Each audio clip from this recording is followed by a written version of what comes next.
Olá, gente de Deus. Estamos iniciando mais um BleaCast. Esse episódio é muito especial. Daqui a pouco eu vou dizer por quê, mas você já deve saber que a nossa convidada dessa semana é uma convidada que tem liberdade para falar sobre todos os assuntos e tem competência de falar todos os assuntos. Eu acho que é de utilidade pública todo assembleano conhecer o pensamento dessa irmã que nós vamos apresentar daqui a pouco. Você pode acompanhar aqui no YouTube, mas também lá no Spotify e no Apple Podcast. Nós temos os patrocinadores, que é aqui a Faculdade Realiza. Você pode conhecer os cursos da Faculdade Realiza e também a Rádio 7. Eu estou aqui hoje para dizer para você que esse episódio é muito especial também, porque eu estou recebendo aqui o reverendo Haroldo Rosa de Paula. Senhor, pastor Marcos, senhor pastora, senhor, todos os nossos ouvintes. É uma alegria a gente estar todo mundo aqui nesse momento especial. E vamos que vamos. O negócio aqui vai ferver. Haroldo, você está bem à vontade aqui? Bastante. Eu quero que você fique bastante à vontade aqui, porque o Haroldo vai contribuir com aquelas perguntinhas assim, bem especiais. Olha só, gente, eu também estou recebendo, além do Haroldo aqui, a Cíntia. Cíntia, você é muito bem-vinda aqui nesse lugar. Obrigada, olá pessoal, é uma honra estar com vocês e vamos que vamos. Gente, sem demora, vamos apresentar aqui a pastora Sara Mendes. Seja muito bem-vinda aqui nesse lugar, pastora. Obrigada, pastor Marcos Sérgio. Que honra conhecer um projeto tão bacana, tão apropriado, tão necessário para esse tempo. Que honra poder servir junto com vocês e vamos lá, falar sobre tudo aquilo que vocês quiserem saber. Pastor, reverendo, uma honra te conhecer. Cíntia é um presente de Deus para minha vida. Eu falo que foi a melhor coisa que o Osmar fez. Prazer a Cíntia. Obrigada, pastor. Obrigada eu que agradeço, pastora. Sara Mendes, conte-me um pouco sobre a sua conversão. Pastor, eu sou filha de crente. Quando eu nasci, os meus pais já eram cristãos. E eu tive toda uma infância servindo uma igreja local, que era a visão dos meus pais.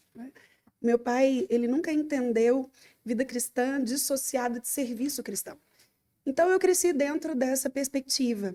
Muito nova, com 9 anos, a esposa do pastor, que era quem tocava o órgão na igreja, esse pastor mudou de igreja e a nossa igreja ficou sem a pessoa do órgão. E eu já fazia órgão desde os 6, acredito eu. E eu assumi o órgão, não o teclado. Tinha tecladista, tinha ministro de louvor, mas eu fui só para tocar os hinos. Era tipo a Elza. Olha, Elza, você precisa assistir esse podcast, porque esse foi o maior elogio que eu podia ganhar aqui. Era muito tipo a Elza, a maestrina Elza. Ah, pastor, numa proporção infinitamente, enfim, dentro daquela logística de uma igreja menor. Mas foi muito precioso. Eu comecei ali a entender o que era mordomia cristã. Meu pai fazia isso muito bem, né? Junto com a minha mãe, entendendo essa perspectiva de que era para aquilo que a gente nascia, sem esperar nenhuma retribuição, doando o melhor, não o que sobra.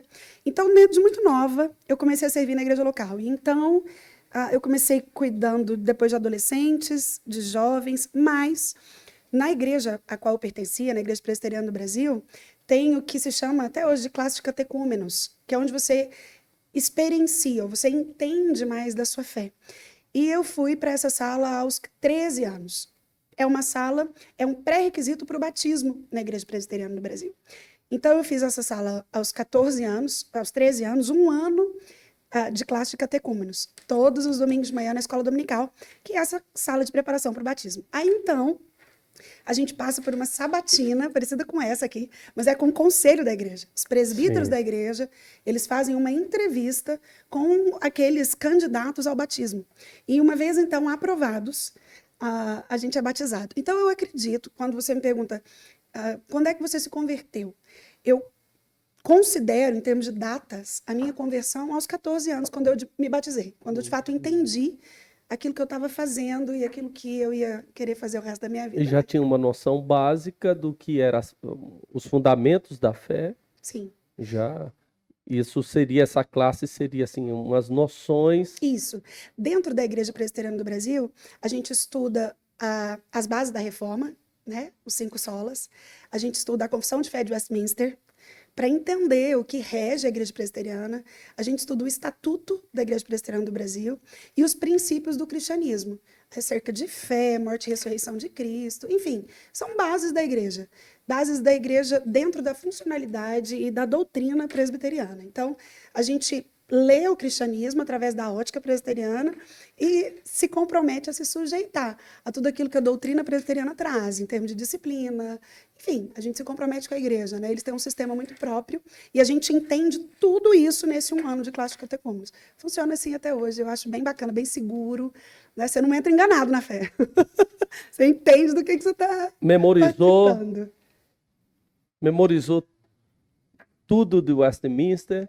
Pastor, às vezes a minha memória me falha, mas eu tenho algumas coisas ainda muito bem claras. Na verdade, foi uma introdução, mas eu tive mais contato com as confissões de fé de Westminster quando eu fiz o mestrado em teologia, com ênfase em ministério, né?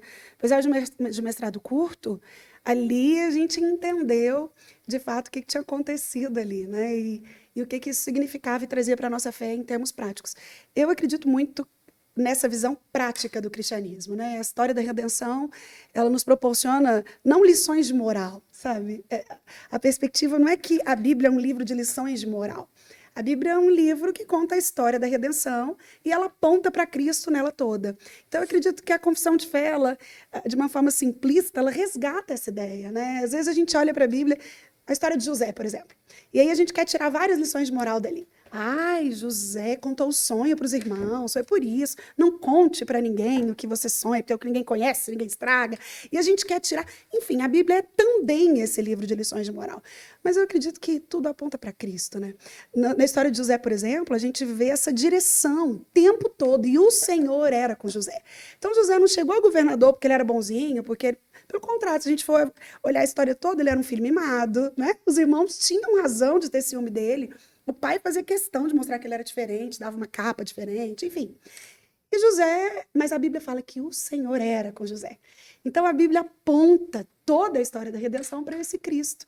Fantástico. E eu acredito que confissões como a de Westminster foram exatamente esse resgate, que uma vez a gente entendendo a função e o papel funcional disso dentro da história da igreja, a gente consegue aplicar o nosso cristianismo prático. Então, saber de cor essas coisas, eu acredito que o todo, ele ainda é muito, muito vivo na minha memória e a gente está sempre voltando, assim. O Célio e eu, a gente gosta sempre de voltar para a gente não se perder no meio de todas as novidades que aparecem, né? Acabou de citar o meu amigo Célio. E a gente está curioso para saber como vocês se conheceram. Olha, Pastor Haroldo, deixa eu te contar. Pastor, eu nunca fui uma moça que tinha um sonhão de casar. Eu entrei na faculdade muito cedo para fazer psicologia. E cedo mesmo, eu tinha 16 anos. E o meu pai achava o meu curso muito abstrato. Ele falava, esse curso é abstrato. E era mesmo, 20 anos atrás. Hoje é lindo, né? Todo mundo vai ao psicólogo, é luxo, né? Os artistas falam. Mas naquela época era coisa de doido. E era mesmo, né? E meu pai falava, esse curso é abstrato demais. Eu falava, abstrato? Como assim, né? Ele falava abstrato. Se alguém vai ao médico, sai com uma receita, com pedido de exame. Se alguém vai ao dentista, sai com uma dor, com a cara inchada. Quem vai no psicólogo, sai com o quê? Aí eu pensava, nossa, é mesmo? Não sai com nada. Às vezes chorando, né? Mas, enfim, aquilo me foi impulsionador. Eu pensei, eu preciso fazer dar certo a minha profissão. Eu preciso ganhar dinheiro. Na minha concepção, o dinheiro seria o resultado que apresentaria para o meu pai a ideia de que o curso não era tão abstrato quanto ele acreditava. Então, esse foi o meu foco. Me formei muito nova, aos 21. Eu liderava jovens nesse tempo. Pela misericórdia de Deus, pela graça dele, eu sempre tive ativa dentro da igreja local. A vida da igreja sempre foi a coisa mais importante para mim. Mas eu me formei aos 21 e Deus foi tão gracioso que eu tinha uma supervisora, que ainda hoje é uma psicóloga muito, muito, muito conhecida, e ela não atendia crianças. E ela falou para mim, Sara, a gente tem uma dificuldade com psicólogos que atendam crianças. Por que você não se especializa nisso? E ela me deu essa direção. Eu fui fazer uma extensão de especialização, que naquela época eram 2 anos de cadeira mesmo, né? Não era só um EAD, 2 anos de cadeira, e eu fiz em psicopatologia e em psicodiagnóstico da infância e da adolescência. E comecei a atuar. E, pastor, Deus foi tão bom que foi. A minha vida profissional foi. E eu gostava daquilo, eu gostava do meu serviço na igreja. E minha vida estava muito boa. E nessa época, os meus amigos começaram a casar e os casamentos davam errado, e não ia. E eu pensava, ai, Senhor, se o Senhor tiver um marido para mim, bom, eu quero. Se o Senhor não tiver, Deus, me faz uma solteira feliz, que tá tudo certo. Eu só não queria ser solteira emburrada, sabe? Enfim, eu continuei a minha saga de estudos e eu fui fazer um mestrado. Fui para a USP, estudei em São Paulo. Fiquei 2 anos lá, entre Goiânia e São Paulo, atendia consultório lá, atendia consultório aqui. Recebi um convite maravilhoso para ficar lá, no instituto que tinha correlação direta com o meu tema de mestrado. Enfim, e não fiquei por uma razão longa, depois eu conto, se vier ao caso. Mas foi quando eu entendi o chamado específico, que é aquilo que eu vivo hoje, né? Então, eu voltei para Goiânia, já com mestrado, mas entendendo esse chamado, fui fazer o mestrado em teologia. Porque quando eu entendi que Deus tinha essa vida eclesiástica para mim, vamos falar assim, eu pensei, mas como? Para mim era impossível. Eu vim de uma denominação onde a mulher não tem esse cargo eclesiástico. Então, eu não achava isso possível. E eu falei, eu vou fazer a única coisa que eu sei fazer, e que eu fiz até agora, que é estudar. Então, eu me matriculei no mestrado, fiz uma prova de proficiência, passei. Nesse ponto, meu pastor me empresta para uma outra igreja, que ficava aqui em Aparecida de Goiânia, chamava Ministério de Oração. E eu fui para lá para fazer um trabalho específico com adolescentes. Era uma galera, foi até na igreja que eu conheci o Osmar, pastor. Cheguei lá, enfim, o Osmar deve lembrar disso bem.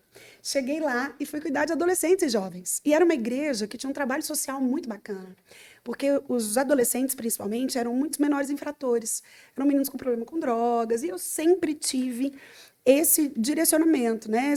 Enfim, evangelizei no CEPAG há muito tempo, e fui para lá para cuidar desses adolescentes. E o trabalho era muito bacana, muito bacana. Até que eu fui fazer um acampamento, pastor Haroldo, com esses adolescentes e jovens, eram uns 400, mais ou menos. E a gente foi para uma chácara, e como eram esses meninos que tinham um monte de comportamento adverso, eu fiquei com medo. Eu chamei o pastor, falei, pastor, eu tinha montado uma ronda, eu lembro disso como se fosse agora, uma ronda com a minha equipe de apoio, em que 24 horas teria gente vigiando o acampamento. Mas eu ainda estava com medo. Chamei o pastor, falei, pastor, o senhor podia pedir para a polícia vir aqui e passar um medo nesses meninos? Porque a gente está aqui com 400 adolescentes e jovens, do lado de uma cidade, era carnaval. Então eu pensei, se algum desses meninos sai daqui, vai para esse carnaval, foge, e sob a responsabilidade da igreja, a gente vai ter um problema enorme, né? E aí o pastor falou, não, Sara, tem aqui um policial, ele inclusive é da nossa igreja. E o pastor me trouxe o Célio. O Célio já estava na igreja há um tempo, mas a gente nunca tinha se visto. A igreja era grande, e o pastor me apresenta o Célio.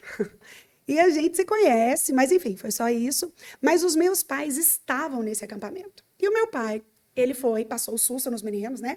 O Célio, meu marido, tem quase 2 metros, pastor. Então ele passou um medo real, sabe? Ele passou um medo real. Foi lá. Nos 400 e nos que poderiam Pronto. chegar todos, né? Todo mundo ficou avisado que o acampamento estava cercado. E e meu pai, quando soube que ele era policial... A função dele até hoje é passar medo, Haroldo. Amor, Inclusive. olha, amor. Graças a Deus, pastor Célio, que você vive para passar medo em quem merece. Ô, Judira, amor, eu te amo, viu, amor? Mas o meu pai foi nele, pastor, e falou assim, você conhece alguém que dá aula de tiro? Eu quero que os meus filhos aprendam a atirar. Meu pai tem uma coisa, pastor, e às vezes eu vejo essas profecias do meu pai se cumprindo, assim. E ele fala que um pouco antes da volta de Jesus, a gente vai passar um tempo muito, muito, muito difícil, sabe? E isso ele fala desde que eu nasci. E ele falava, olha, você precisa saber atirar. Vocês precisam saber manusear uma arma. Meu pai fala isso há 20 anos. Mas ele só não falava, ele agiu. Aí ele chegou no Célio e falou, ó, eu quero que os meus filhos aprendam a atirar. Você conhece alguém? Aí o Célio falou, não, eu sou instrutor de tiro da Polícia Militar. E ele foi dar aula de tiro para mim, para o meu irmão e para o meu pai. Meu Deus. Enfim, pastor, eu atiro, hein? Nem te conto. Pastor Célio acertou o coração, né? Tá vendo? Ele mirou, pastor. E foi assim que a gente se conheceu, pastor. Aí a gente ficou amigo, muito amigo, durante um período de 1 ano. Amigos mesmo, assim. O Célio, ele estava voltando ao evangelho, tinha pouco tempo, ele tinha passado um tempo longe do Senhor. E ele voltou de cabeça. Então, ele começou a servir junto comigo na igreja, ele se envolveu com os trabalhos da igreja, a gente foi, enfim. E aí, a gente ficou 1 ano amigos. Um dia, pastor, ele chegou em mim e me chamou para casar. Ele não me chamou para namorar. Falei, a gente pode conversar? Falei, "Pode." E ele sempre muito sério. Sério. Aquele homem que não deixa do que ele estava pensando. Sério, sempre posicionado. Mas um dia ele falou, vamos conversar? Eu tô te chamando para casar. Eu falei, o quê? Que moço estranho. Mas eu não sei quem é mais estranho. Ele que pediu, eu que aceitei. Depois de aula de tiro, quem vai dizer não? Pastor Haroldo. E a gente namorou, noivou e se casou em 4 meses. Ó, 4 mesmo? Foi. Depois desse dia, foram 4 meses. Um mês até de o casamento. namoro, um mês de noivado. Já foi, a gente já entrou planejando o casamento. Aquilo que ele falou foi real. Ele me chamou para casar e a gente entendeu. Eu, a essa altura, aos 27, eu tinha 27 anos, ele tinha 31. Então, a gente entendia que nós já éramos indivíduos maduros para entender o que era um casamento e entender a decisão do amor. E a gente entrou. E quantos Pela graça anos de já, Deus? pastora 12. Sara Mendes? 12 Pra anos. glória de Deus. Então, para fazer um recortezinho bacana, que os meninos sempre fazem aqui, eu queria que a senhora dissesse 3 pilares de um bom relacionamento aí. Comunicação, sem sombra de dúvidas. Primeiro, respeito mútuo. E acredito eu que espírito de corpo, na perspectiva de se colocar no lugar do outro. Acredito que o casal conseguindo equilibrar essas 3 coisas, o casamento funciona. Muito bom. E o papel da mulher nesse casamento? Vixe, é todo. É muito ampla essa sua pergunta, Cíntia. Mas eu acredito, para fazer um recorte aqui, usando as palavras do pastor Marco Sérgio, eu fico com o que a Bíblia diz, no entendimento do papel da mulher dentro do plano de Deus. Né? Lá no Éden, Deus olha e fala, não é bom que esse homem esteja sozinho. E ele fala, far-lhe-ei uma auxiliadora. A palavra auxiliadora vem exatamente da palavra auxiliar, alguém que se dispõe, alguém que nutre, alguém que alimenta, e idônea. Idônea significa apta, capaz e moralmente correta.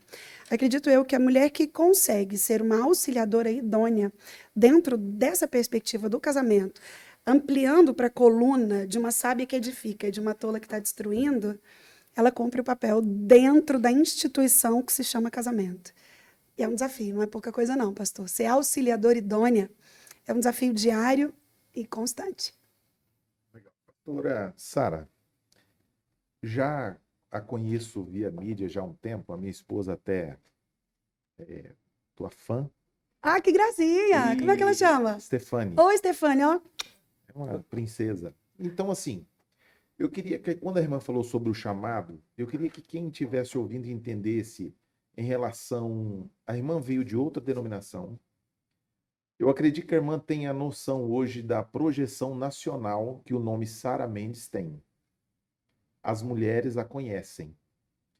E essa ascensão do ministério feminino aconteceu de poucos anos para cá. Como está sendo essa inserção, essa aceitação? Porque a irmã inspira muitas mulheres.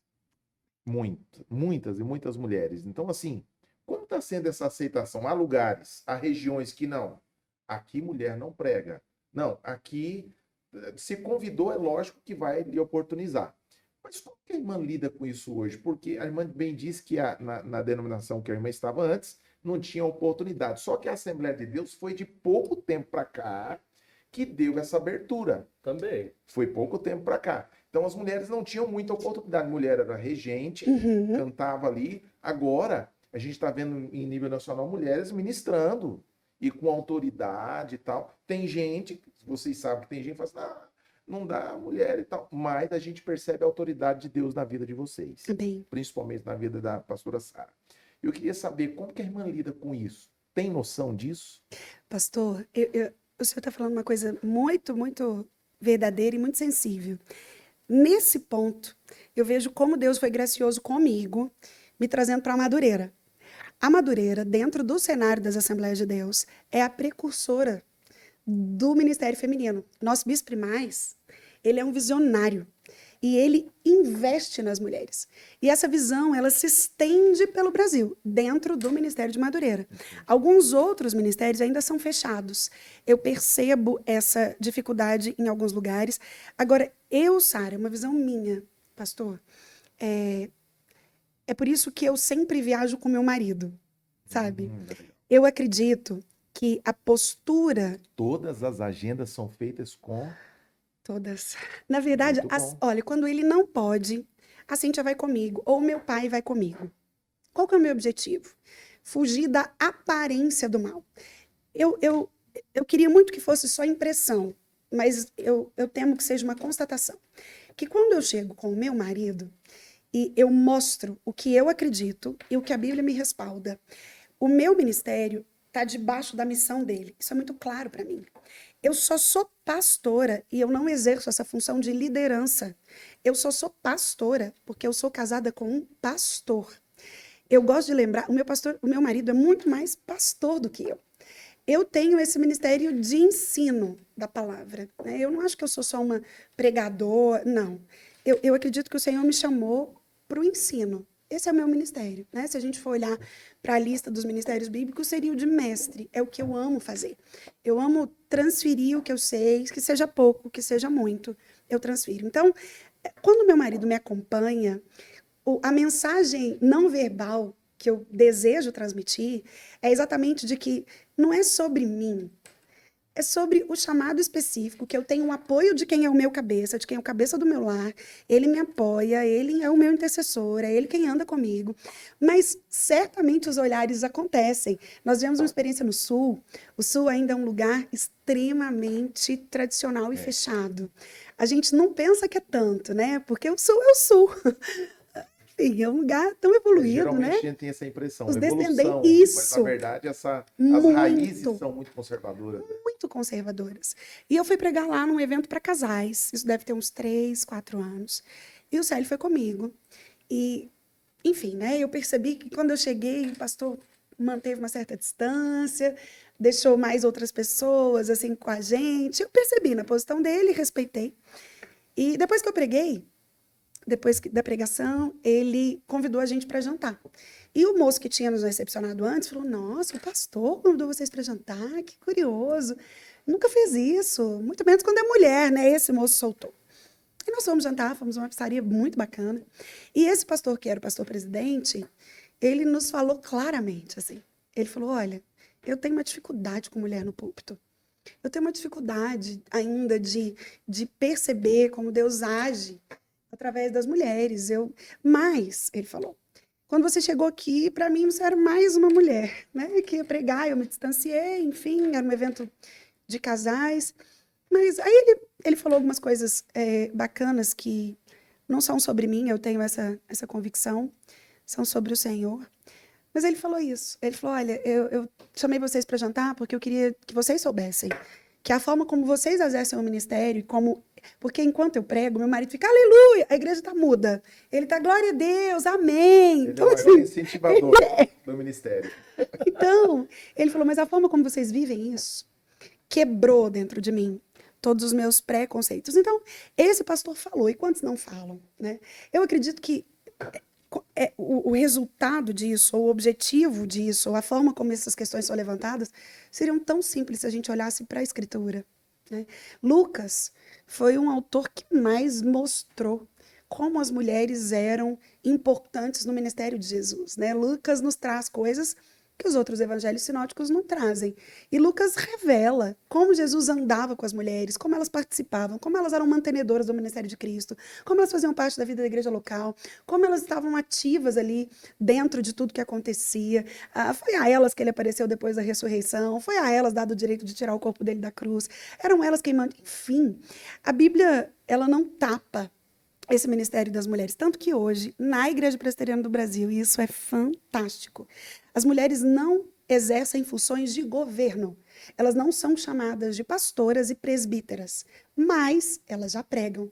Já existem conferências de mulheres. Da editora Fiel de Pronto. mulheres, muito bom. Isso há 20 anos atrás Fantástico. era impensável. É verdade. Parênteses. Pastora pode dirigir igreja ou não? Pastor Marcos Sérgio, E agora? pede pra sair. Eu não falei nada. Pede pra... Quem tá falando Porque, é o assim, Haroldo.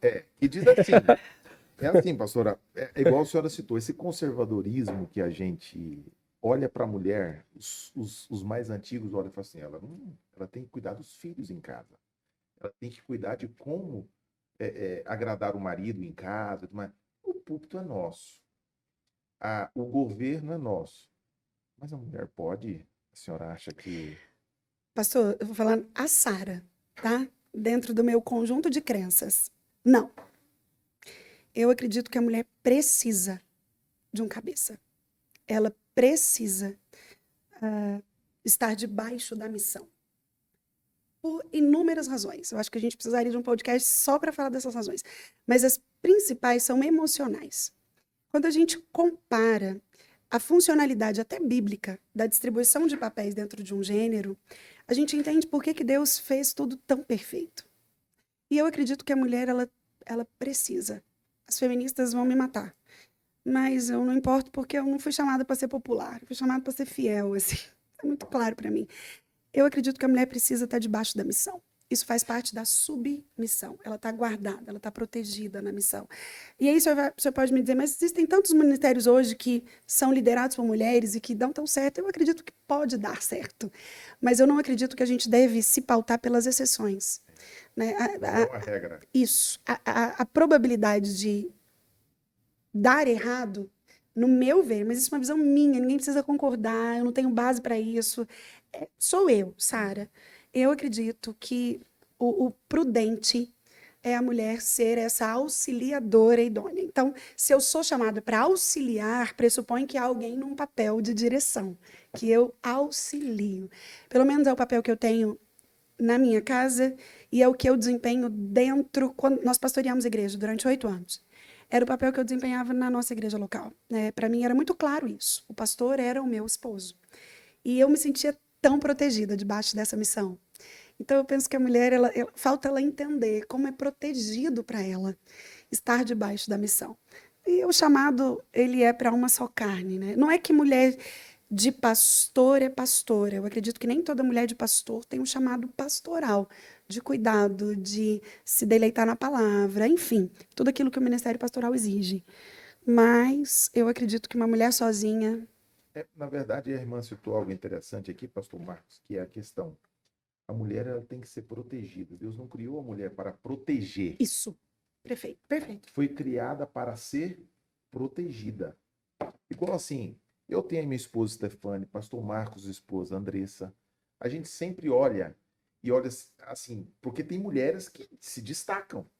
As mulheres ali, esposas de pastor que estão empenhando, o pastor Marcos está ali, eu estou ali, outro está lá. A mulher passa, sai na frente e tem gente que fala, mas tudo isso tem que estar debaixo de uma submissão. A palavra final, não é que eu sou, né, feminismo machista, não, mas a palavra final convém até para os liderados ser a palavra final do pastor. Concordo. Do pastor. Eu, Sara. Traz mais segurança. Sim. Até para a esposa do pastor traz mais segurança. Sim.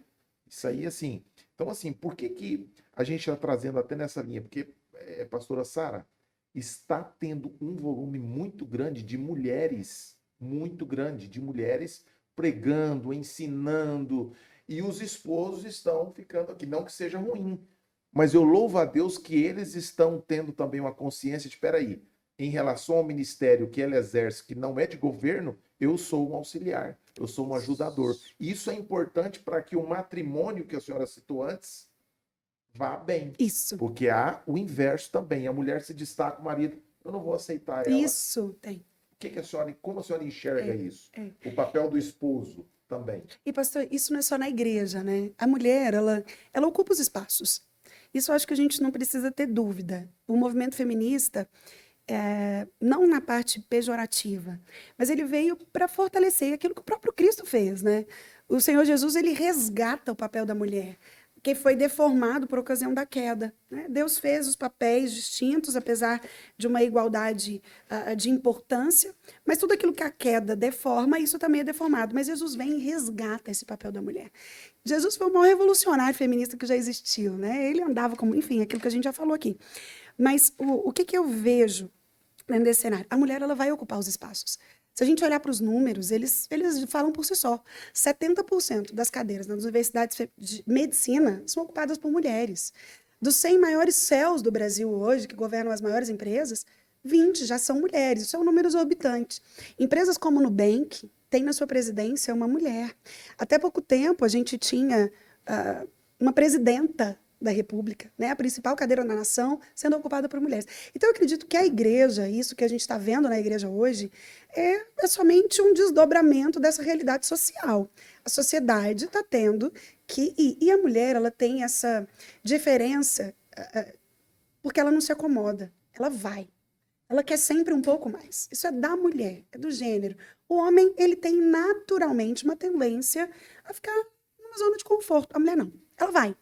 Então, eu penso que esse movimento feminino hoje, dentro das igrejas, movimento feminino, não feminista, desse crescimento de mulheres ensinando, orando, apacentando, cuidando, gerando, é exatamente essa perspectiva de uma mulher que consegue, que exerce, que também é forte, que também pode, que também se capacita. E eu percebo com admiração esses homens que conseguem... respeitar e ser essa âncora, não essa âncora, esse impulsionador, né? Esse homem que fala, vai, eu tô aqui, vai que eu tô com você, vai que o seu brilho é o meu. Porque, pastor, o casamento é um time. Eu acho que a visão sobre o casamento que ela vai sendo deformada, e aí fica parecendo que um precisa ser mais forte, mas o casamento é um time, ele é uma sociedade. E num time, ou todo mundo ganha, ou todo mundo perde, assim como numa sociedade. Então, para mim, isso é muito claro. Eu casei com o Célio e não contra ele. Então, tudo que eu penso é com ele, não é contra ele. E ele tem essa mesma perspectiva. Então, se Deus tem abençoado o meu ministério agora, e eu não relaciono bênção à quantidade de agendas e à quantidade de seguidores. Eu aprendi desde muito cedo, vivi na proporção do chamado que Deus tem para mim. Né? Então, eu vivo hoje na proporção que ele tem. Se vai crescer, se não vai, é com o Senhor. Então, dentro dessa proporção, é o entendimento que há um tempo. Para mim é muito claro. Tudo é tempo. A itinerância, ela tem um tempo determinado. Ninguém consegue viver o tempo todo essa itinerância. Então, vai chegar um momento em que ele vai precisar muito mais de mim do que eu dele. Isso é casamento. Então, eu acredito que casais que entendem o casamento dentro dessa dinâmica de um com o outro e não um contra o outro, que o casamento é sociedade, é time, independente do que o outro está vivendo. Eu estou com ele e eu estou para ele. Né? Então, eu acredito que a gente vive a leveza desse relacionamento que o Senhor nos deu para viver, que se chama casamento, dentro dessa perspectiva. E isso é trazido para todas as áreas da vida, independente da profissão, independente do ministério. Eu acredito que o olhar é o mesmo. Agora, se o pensamento é de um contra o outro, aí a visão é de disputa. A divisão, se ela está indo e eu estou aqui, ninguém me nota, aí a gente deforma a relação. Já aconteceu alguma coisa assim que... Eu não queria estar aqui. Como um detalhe, não chegou lá e foi aquele tratamento que você não queria. Aconteceu. Conta alguma coisa pra gente. Pastor, aconteceu. Suas fãs e seus fãs. Fala isso. Fala isso. Nossa, aconteceu uma vez numa igreja no Pará. Foi a única vez que eu me lembro que eu pensei, eu vou contar exatamente como aconteceu. Eu ia pregar em 2 cidades no mesmo dia. E o pessoal da igreja, do evento da noite, não chegou para me buscar no horário combinado. E eu estava lá no horário combinado. Eu já tinha terminado de pregar, eu estava bem plena esperando. E eles não chegaram. E a equipe que eles mandaram buscar não chegaram. Enfim, no horário certo. E eram 4 horas de carro até a próxima cidade. Então, era longe. E eles atrasaram 2 horas. E essas 2 horas fizeram com que a nossa chegada lá se tornasse inviável dentro daquele projeto. Eu ia pegar nessa noite e no outro dia pela manhã. Enfim, quando esse pessoal chegou, o responsável pelo evento me ligou e falou comigo assim, olha, pastora, a senhora vai vir, mas não vai pregar hoje, porque atrasou demais. E eu falei, irmão, olha, o jeito que vocês fizerem, pra mim tá bom, eu tô pronta aqui. Eu tô pronta há 2 horas, aliás. Mas enfim, vamos. E foi. Aquele foi um dos dias que eu penso, pastor, assim, se o meu marido não estivesse comigo, Não. porque aí a gente foi para uma cidadezinha, e era uma cidadezinha muito pequenininha. E os dois que foram nos buscar, eles não deram uma palavra com a gente. Assim, foram 4 horas mudos, um tratamento hostil. Não é que a gente quer ser servido, é muito longe disso. Mas é um diálogo, uma conversa. Oi, e aí, o tempo? E a chuva? E vocês estão com sede? Vocês querem Logo com a desistir? cara que não gosta de Receptividade, conversar nem um pouquinho, né? logo... Mas um tratamento, existe uma... Eles queriam demonstrar algo pra gente. Isso ficou claro pra mim, né? Enfim, chegamos na cidade a tempo do evento. Dava ainda tempo. Mas eu não fui. E aí esse rapaz que foi nos levar, falou, olha... deixou a gente, assim, desembarcou a gente no hotel. Não falou nada sobre comida, onde comer. E era uma cidade muito pequena. Então, a gente chegou no hotel e aí, tem restaurante? Não, não tem. Então, eu lembro que o Celi e eu saímos, né? E nesse dia eu falei, poxa, porque pra mim é o que pega. Eu pensei, caramba, eu tô aqui, do outro lado do Brasil, deixei os meus 3 filhos em casa. Isso pega pra mim, demais. Eu deixei os meus 3 filhos em casa pra ser tratada com... Tipo assim, é menos que nada. Eu não sei explicar. É hostil, é um tratamento hostil. Mas eu falei, Deus, me dá graça, me faz entender que o Senhor nunca erra, que tudo no Senhor tem um propósito. O Senhor tem um propósito comigo aqui. Aí eles me ligaram mais tarde, falaram, ó, amanhã você vai pregar 2 horas. Eu falei, amém. Eu entendi, né? Que eles queriam, tipo, fazer valer a oferta. Você vai pregar 2 horas amanhã e a gente passa para te pegar às 8 horas da manhã. Ok? Eles passaram para me pegar e eu tava com o coração tão fechado, assim, tão angustiado, tão triste com aquilo. Triste com a forma, porque isso revela muito sobre a visão de reino que aquelas pessoas têm. E é sobre isso, sabe? Existem coisas que eu falo, gente, se eu puder escolher, eu quero estar aqui. Como é bom quando você está com alguém que o espírito te identifica, você percebe que a visão é além de pessoas. E não foi o que eu senti ali. Muito, muito difícil. Aí nós saímos, comemos e voltamos para casa. E o meu estômago, pastor, ele é missionário, com a graça de Deus. Assim, nada me faz mal. Posso comer dobradinha 2 da manhã, tá tudo certo. Eu como tripa no Sergipe. Enfim, Deus me deu a graça de ter. Mas o Sérgio não é tão assim. Então ele sofre com essas... Qualquer comida diferente, ele tem dificuldade com... Ele não reclama, ele fica no arroz com ovo, mas ele se sente mal. E a comida de lá é uma comida exótica dessa cidade que a gente estava, né? A comida do Pará, um negócio que ele não come. Tacacá, enfim, eu amo aquele negócio. Mas ele não come. Calíngua. Que a língua fica dormente, né? Tucupi, tacacá. Tucupi, tacacá, enfim. Aquele açaí quente, eu vou comendo tudo. E aí, Açaí sem açúcar. sem nada, pastor, que Na loucura. farofa com peixe. Aquele... Meu Deus. Cíntia esteve comigo no Pará há pouco tempo. Farinha. E Farinha eles de colocaram tapioca. farinha num negócio duro, quase quebrava o dente, né? Farinha E eu de é mandava puba. dentro. Puba. Puba. E o Célio ficou ruim, assim. Mas aí eu falei, Deus, me dá um coração, tem misericórdia de mim, né? Eu sabia que era mais sobre mim. E, enfim. Mas nesse dia eu falei, nossa, não quero mais fazer itinerância, não. Não quero nunca mais sair da minha casa para passar uma situação como essa, por causa da forma como as pessoas nos trataram. Mas Deus, Ele é tão rico em misericórdia. Eu não preguei 2 horas, mas eu devo ter pregado 1h40, mais ou menos. E essas mesmas pessoas que... Esse pastor que me tratou muito mal no telefone, ele estava sentado assim, atrás. Então foi o primeiro que eu tive que cumprimentar quando eu cheguei. Cumprimentei, pastor, tudo bem? Paz do Senhor, enfim. E quando eu terminei de pregar, esse pastor chorava. Chorava.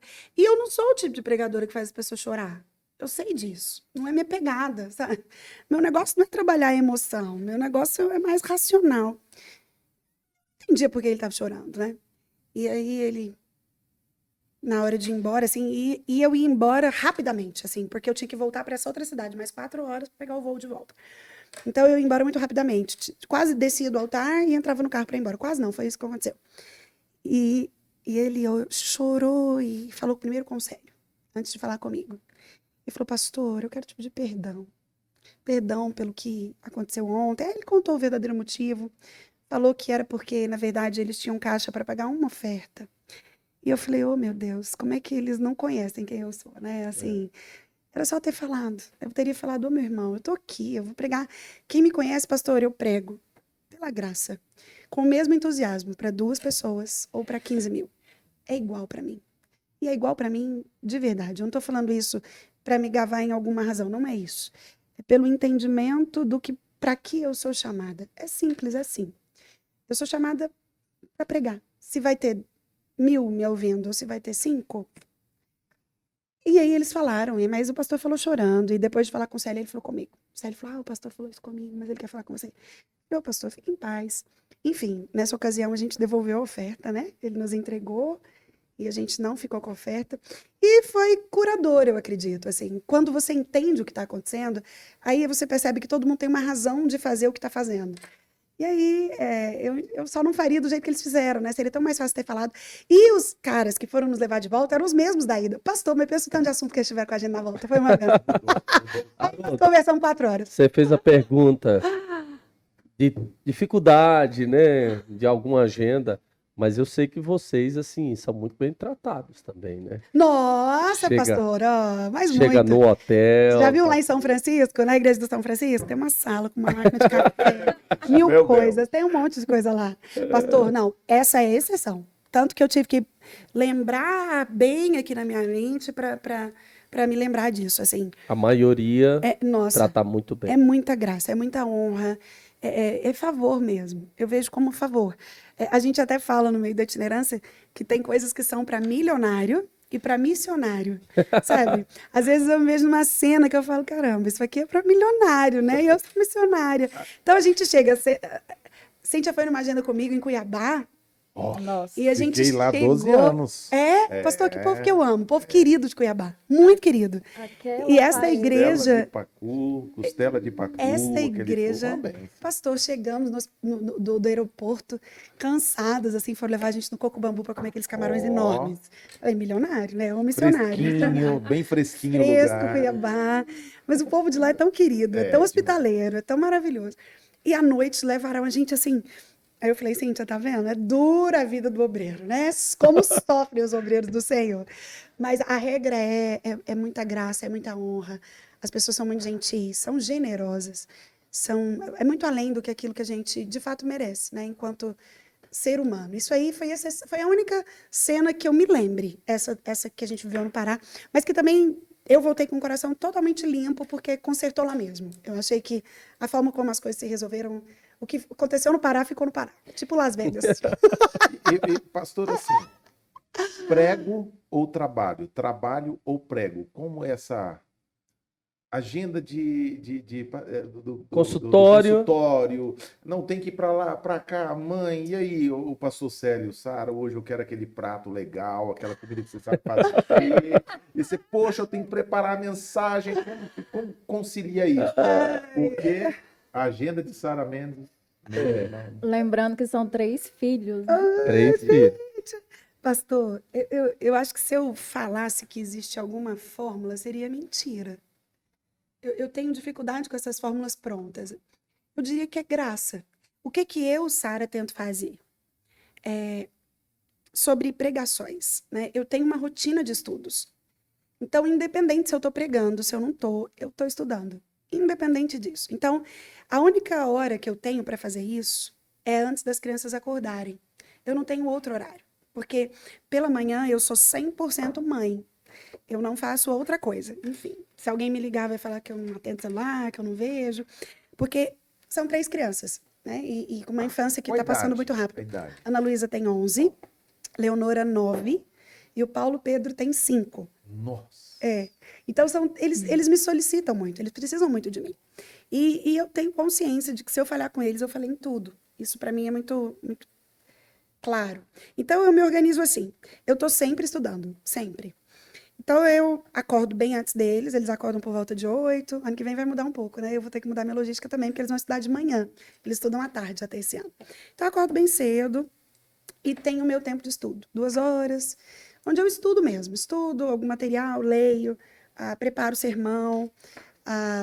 Enfim, eu faço isso. Aí, pela manhã, da hora que eles acordam até a hora que eu deixo eles na escola, é o meu modo mãe ligado, assim, 100% mãe. Eu tô para eles. Ensino tarefa, busco minhas atividades extras, pastoreio, isso.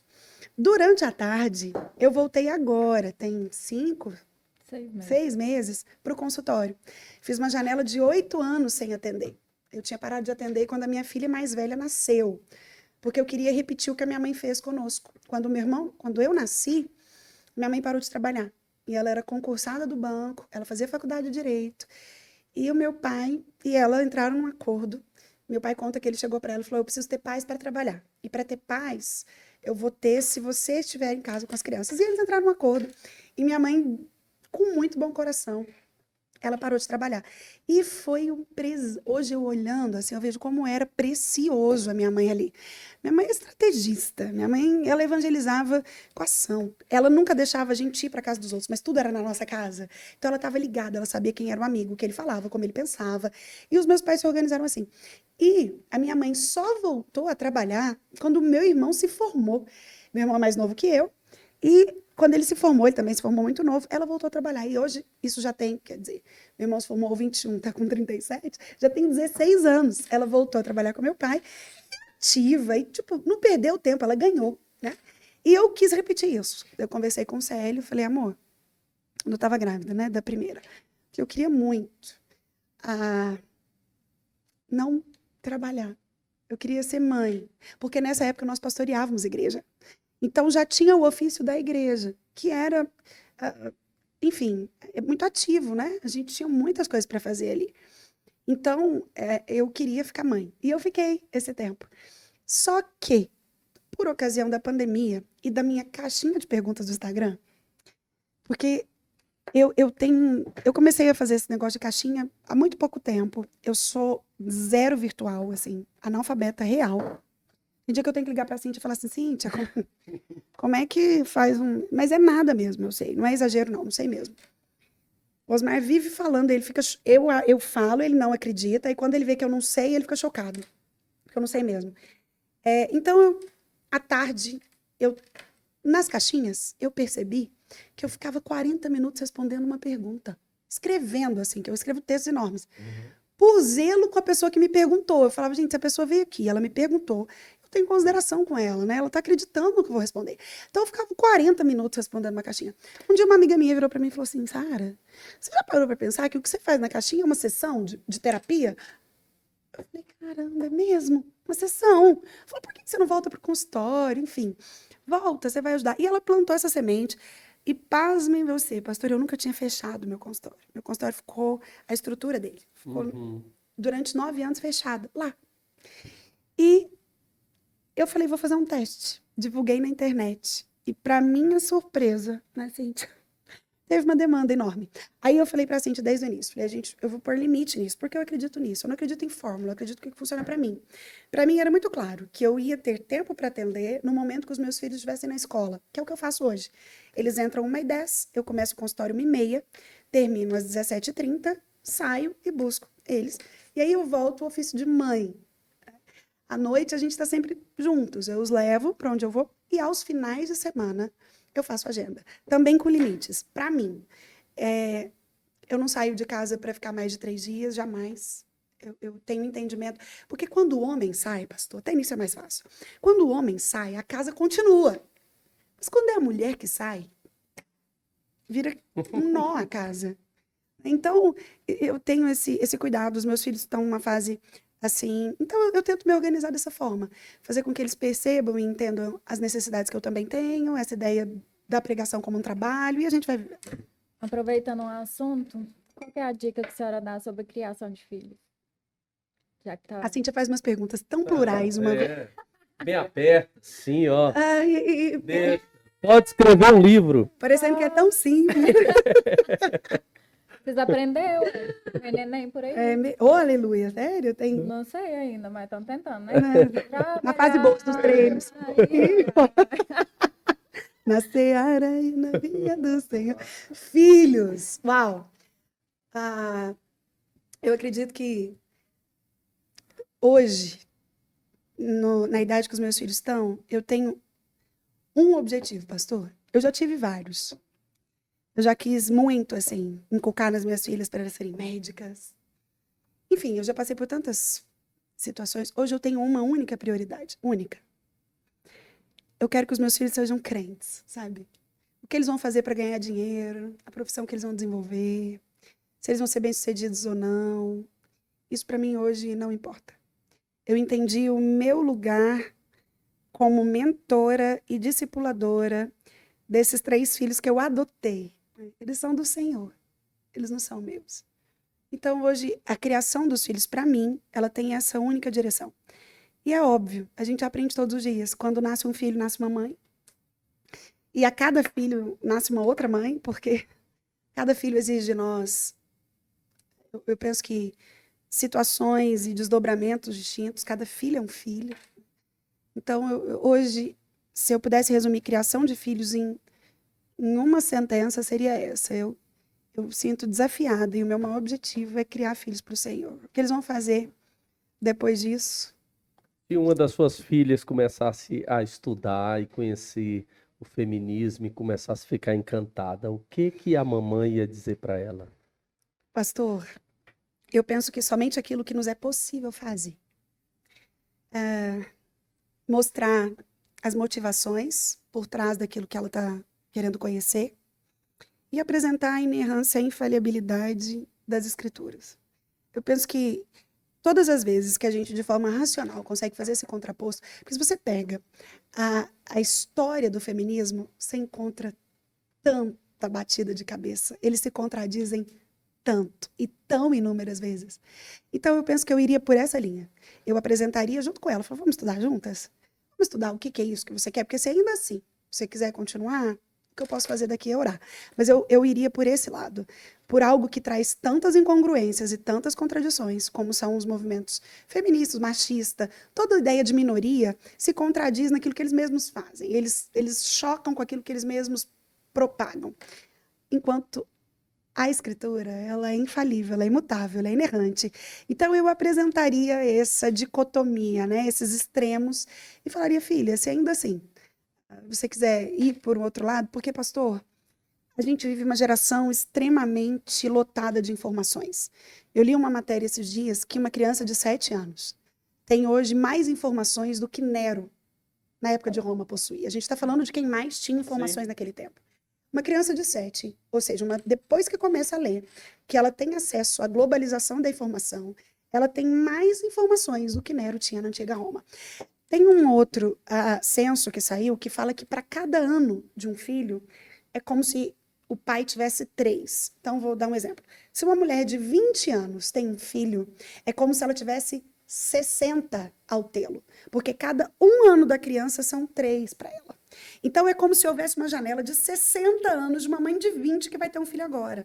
Ou seja, a informação, a forma como essa mãe vai ter que aprender sobre esse filho, sobre a geração dele, Eu atendo adolescentes no consultório e, às vezes, eu fico escutando o que eles falam e eu percebo, meu Deus. É por isso que os sociólogos estão mudando o nome da nossa geração para geração líquida.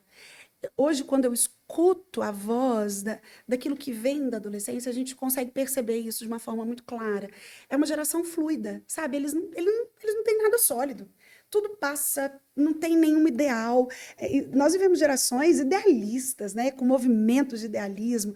E isso fez parte da história. O povo vai para a rua para lutar por isso. Essa geração não tem isso. Então, eu penso que esse é o desafio. Eu traria para o racional. Vamos entender? Agora, procure alguma contradição nas Escrituras. Eu acho que eu falaria assim. Vamos entender o que esse povo falou, desde Simone de Beauvoir, até antes dela, até a terceira onda, que foi na década de 90, até aquilo que a gente tem agora de sororidade, empoderamento. Encontra para mim. Eu iria para o lado racional, que é o que eu, de fato, acredito que faz a diferença nessa geração. Eles precisam entender. Nós vivemos uma geração de jovens e de crianças hoje que eles não ouvem qualquer coisa mais. Eles precisam entender o sentido, aquilo precisa ser racionalizado por eles. Não é igual a gente, né? Eu tenho 39 anos. E a verdade que eu tinha acesso é uma verdade muito limitada. O que eu conhecia de vida era o prédio que eu morava, a igreja que eu frequentava e, enfim, a escola que eu estudava. Aquele era o meu mundo, era o acesso que eu tinha. Então, tudo que eu conhecia de informação estava relacionado a esses 3 ambientes. Hoje, não.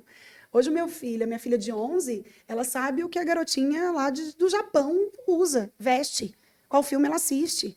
Ela sabe o que é a moda nos Estados Unidos. Porque ela sabe em tempo real a vida da TikToker preferida dela.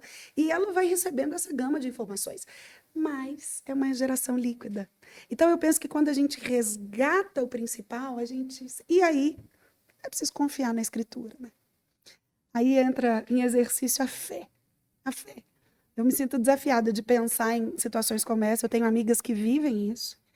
E se você for olhar, elas não falharam como mães. É porque o mundo está difícil mesmo. E, pastora Sara, eu estou na frente aqui do pastor Marcos, mas eu estou no São Francisco já tem uns 7, 8 meses. Eu vejo a mente do pastor Marcos bem à frente de muita à frente da nossa geração. Agora sim, os teus filhos, eu tenho um filho de 14 e um de 12. Ele conversa comigo, jogando no celular e assistindo e jogando no videogame online. Vai ter a igreja do celular, do videogame online, conversando com o pastor. Como que vai ser isso? O que a igreja, como uma palestrante, uma pastora, pastor Marcos, eu queria, você não é um entrevistado, mas o que a igreja vai ter que fazer para segurar essa geração que vai ter que ter uma fórmula. Uhum. Porque eles, assim, 15 minutos de culto, é só isso. Isso vai refletir na vida profissional. Sim. Nunca houve, Na emocional. na emocional, nunca houve profissionais tão instáveis do que essa geração de 18, 21 anos. Líquida. É aqui, ó. Tô aqui, não quero permanecer aqui, tô ali, tô aqui. Então, relação igreja. Fui para lá da igreja, profissional, agora mais foca igreja. Qual a sua visão em relação a isso? Quer falar primeiro, pastor? Não, vou O deixar senhor está você. bem pastoreando aí, o senhor pode falar melhor que eu. Pastor, enquanto o senhor me perguntava, eu lembrava de uma frase de um teólogo, eu não vou falar quem é porque eu vou errar. Meu marido que grava tudo, eu não gravo não. Mas ele disse que a geração que não sabe adorar, ela precisa ser constantemente entretida.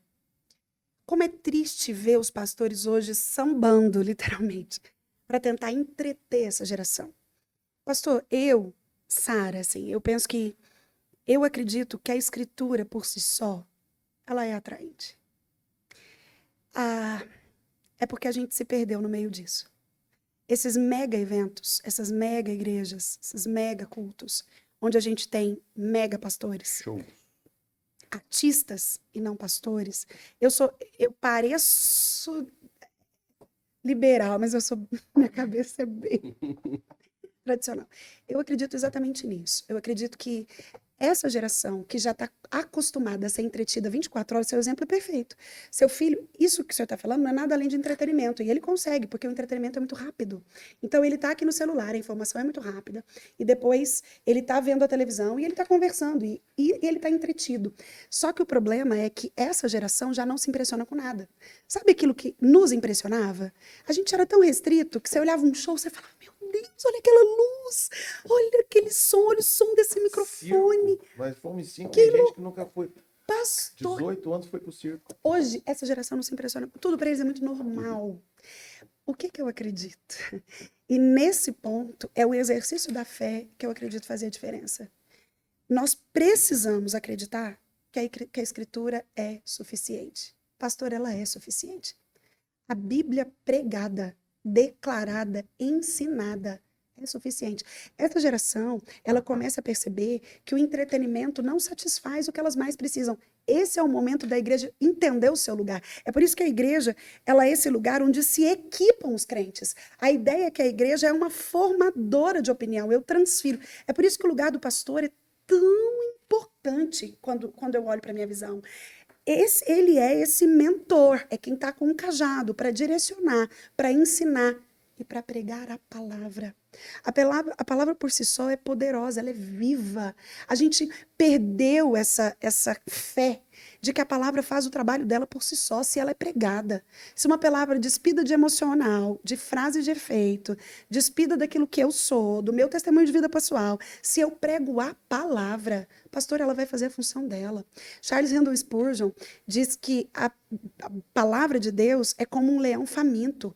Ela não precisa de estímulos para cumprir sua natureza. Ou seja, se você solta um leão com fome, ele vai comer. Se você prega a palavra, ela vai fazer o que tem que ser feito. Então, eu acredito que essa geração, que eu acabei de dizer que não ouve qualquer coisa, ela vai se perdendo porque a igreja está preocupada em entreter. Aí eu preciso escurecer parede, eu preciso colocar um monte de luzes, eu preciso chamar o cantor tal, eu preciso fazer malabarismo. Mas ele não se impressiona. E ele não tem vontade de voltar, porque entretenimento por entretenimento, o mundo faz muito melhor que a gente. Agora, se a palavra é pregada, pastor, ela vai alcançar. Eu acredito que, e eu tenho esperança, de que hoje as nossas igrejas, elas percebam que a nossa geração é a geração de voltar à palavra. Não há outra esperança. A gente precisa acreditar na mentoria, no discipulado, no ensino, não nessa ideia de que a gente precisa fazer algo para entreter os jovens. O que alimenta o jovem, o que faz o jovem permanecer, o que faz ele se sentir... O rebanho precisa de comida. O culto é esse lugar. Por que às vezes a gente vai ao culto e tem a impressão de que foi mais um culto? Porque não foi feita a função do culto. O culto eclesiástico, ele existe para cumprir um papel, que é equipar os crentes. Então, se o culto cumpre o papel, há comida ali. E o rebanho é alimentado. Se o seu filho de 14... A minha filha de 11, de 9, nem é de 11, é de 9, menor. Pastor, ela sabe exatamente o dia que ela comeu, o dia que ela não comeu no culto. Tem culto que ela sai e fala, nossa, mamãe, hoje o culto só teve música, hein? Nossa, essa palavra foi dessa, mas nem falou nada comigo. Por quê? Porque ela, na medida do possível, ela conhece a palavra, né? Então ela sabe o que esperar. E ela sabe a diferença quando um pastor prega a palavra, porque ela come. Então ela tem segurança para desempenhar os papéis sociais, para fazer escolhas corretas e para diferenciar entretenimento de culto. A função do culto não é entreter. A função do culto é alimentar. Então eu acredito que a gente não precisa... Mood falou que os homens buscam melhores métodos, enquanto Deus busca melhores homens. Porque Deus não unge métodos, Deus unge homens. Então a gente precisa ter essa perspectiva e acreditar nisso. Não é o método, é a pessoa. É a noção que a pessoa tem daquilo que o culto é. E aí o nosso jovem vai ser alcançado. Pastor, porque ele sabe diferenciar. A luz e a treva é sempre muito diferente. O bem e o mal é sempre muito claro. E a Bíblia é bem pregada. A Bíblia não é bem pregada, ela é pregada. Ela vai fazer por si só. Eu acredito nisso. Eu acredito com toda a minha fé, com todo o meu coração, que o que a igreja, adolescente, criança, jovem precisa é de ouvir a palavra. A gente não precisa inventar muito. Em vez de contribuir com a resposta aqui, que já para mim já respondeu, eu vou fazer outra pergunta, porque eu sou aracajuano, sergipano. E normalmente os nordestinos são conhecidos, assim, tem uma fama, uma má fama, que é violento, agressivo, né? Olha, o paraibano ali, cuidado com ele. Mas quando eu estava lá no Nordeste, eu tenho a minha família lá no Nordeste, a referência minha de gentileza é o meu avô, que cresceu naquela situação de que muita gente falava. Levantava cedo, fazia o cuscuz, fazia uma carne, fazia o café, deixava pronto. Quando a minha avó levantava, minha avó Leonor, nunca via minha avó Leonor fazer um café da manhã. Ele fazia o café da manhã, deixava pronto. Quando a minha avó levantava, estava tudo pronto na mesa. E convidava todo mundo e participava. Quando eu vim do Nordeste para cá, eu comecei a ver que aonde a gente mora, que é aqui em Goiás, quem está assistindo que não é daqui, os índices de violência doméstica em Goiás é enorme. Nós temos 2 varas em defesa da mulher, da violência contra a mulher. Eu queria ver como é que você vê esse aumento de violência, agressão verbal, física, essa opressão. E por que existe tantos homens? Qual é o diagnóstico que a senhora dá assim? Por que existe um número grande? Eu acho que aqui, Goiânia parece que é a 5ª capital no mundo que tem mais violência doméstica. Então, eu queria uma opinião da senhora sobre isso. Uau, esse assunto é tão sensível, né? E é tão Não é? necessário também, pastor, porque quando a gente lê os números de agressão contra a mulher, a gente tem a ideia que está lendo os números de juro sobre juro.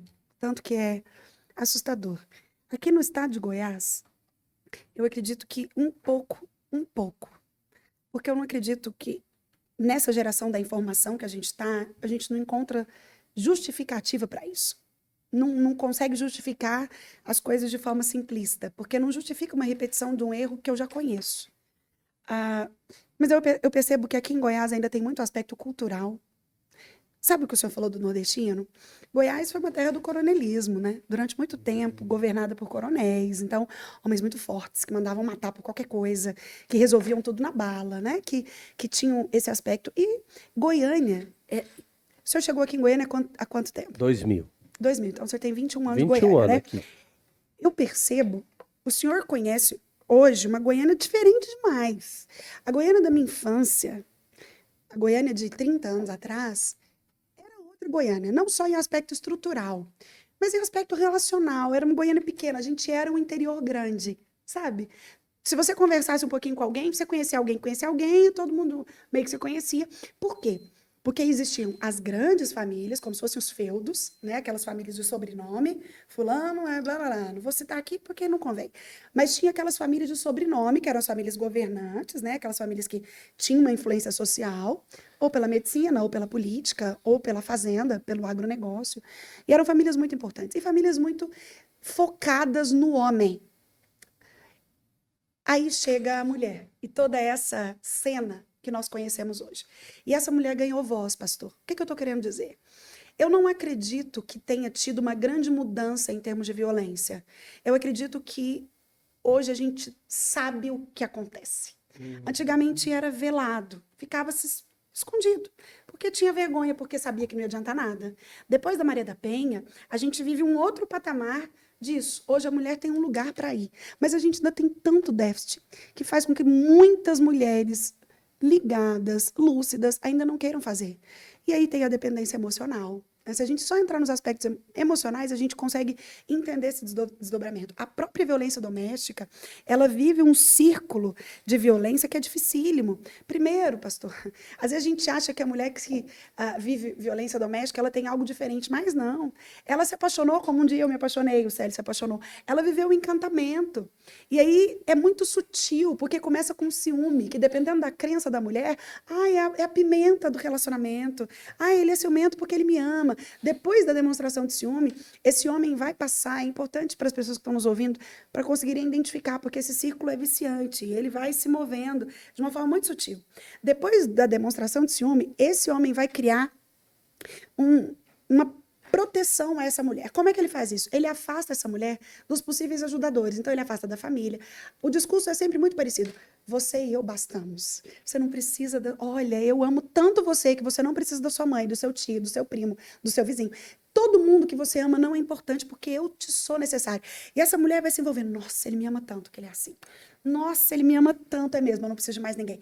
E isso é uma estratégia, porque aquilo que ninguém conhece, ninguém revela. Se eu não sei o que está acontecendo, como é que eu vou... Se eu não sei o que a minha filha está vivendo, como é que eu vou defendê-la daquilo? Então, é uma estratégia desse possível violador, né? Desse ciclo. Depois de afastá-lo, ele começa com as primeiras agressões verbais, que são muito sutis, que dá uma ideia de crítica. Mas também, né, nada que você faz é bom, você não aprendeu direito. Olha comigo como é que faz. Você não sabe fazer isso melhor? Não, tem gente que faz melhor que você. Ele começa a desconstruir essa mulher, porque alguém que já está afastado das mães, alguém que já foi... entendeu esse processo de ciúme como um amor que me ama tanto, e agora é fortalecida de que não consegue nada, ou seja, tem a sua autoestima muito diminuída, ela é um alvo muito fácil. Quando eu não acredito em mim, eu vou falar para quê? E ele vai fazendo isso de uma forma muito sutil. Primeiro no aspecto emocional. Você não dá conta, você não sabe, você é ruim. Depois começam as primeiras agressões. Agressões físicas mesmo, que também são sutis e geralmente vêm seguidas de pedido de perdão gigantescos. Ele se ajoelha, ele fala que nunca mais vai fazer. Então a mulher, ela se vê centrada dentro desse ciclo e é muito difícil sair dele. Agora, se ela não sai, pastor, o próximo passo é um feminicídio. É isso que a gente vê acontecer. Começa no pequeno, Começa no pequeno. A dependência financeira agravando. também, né?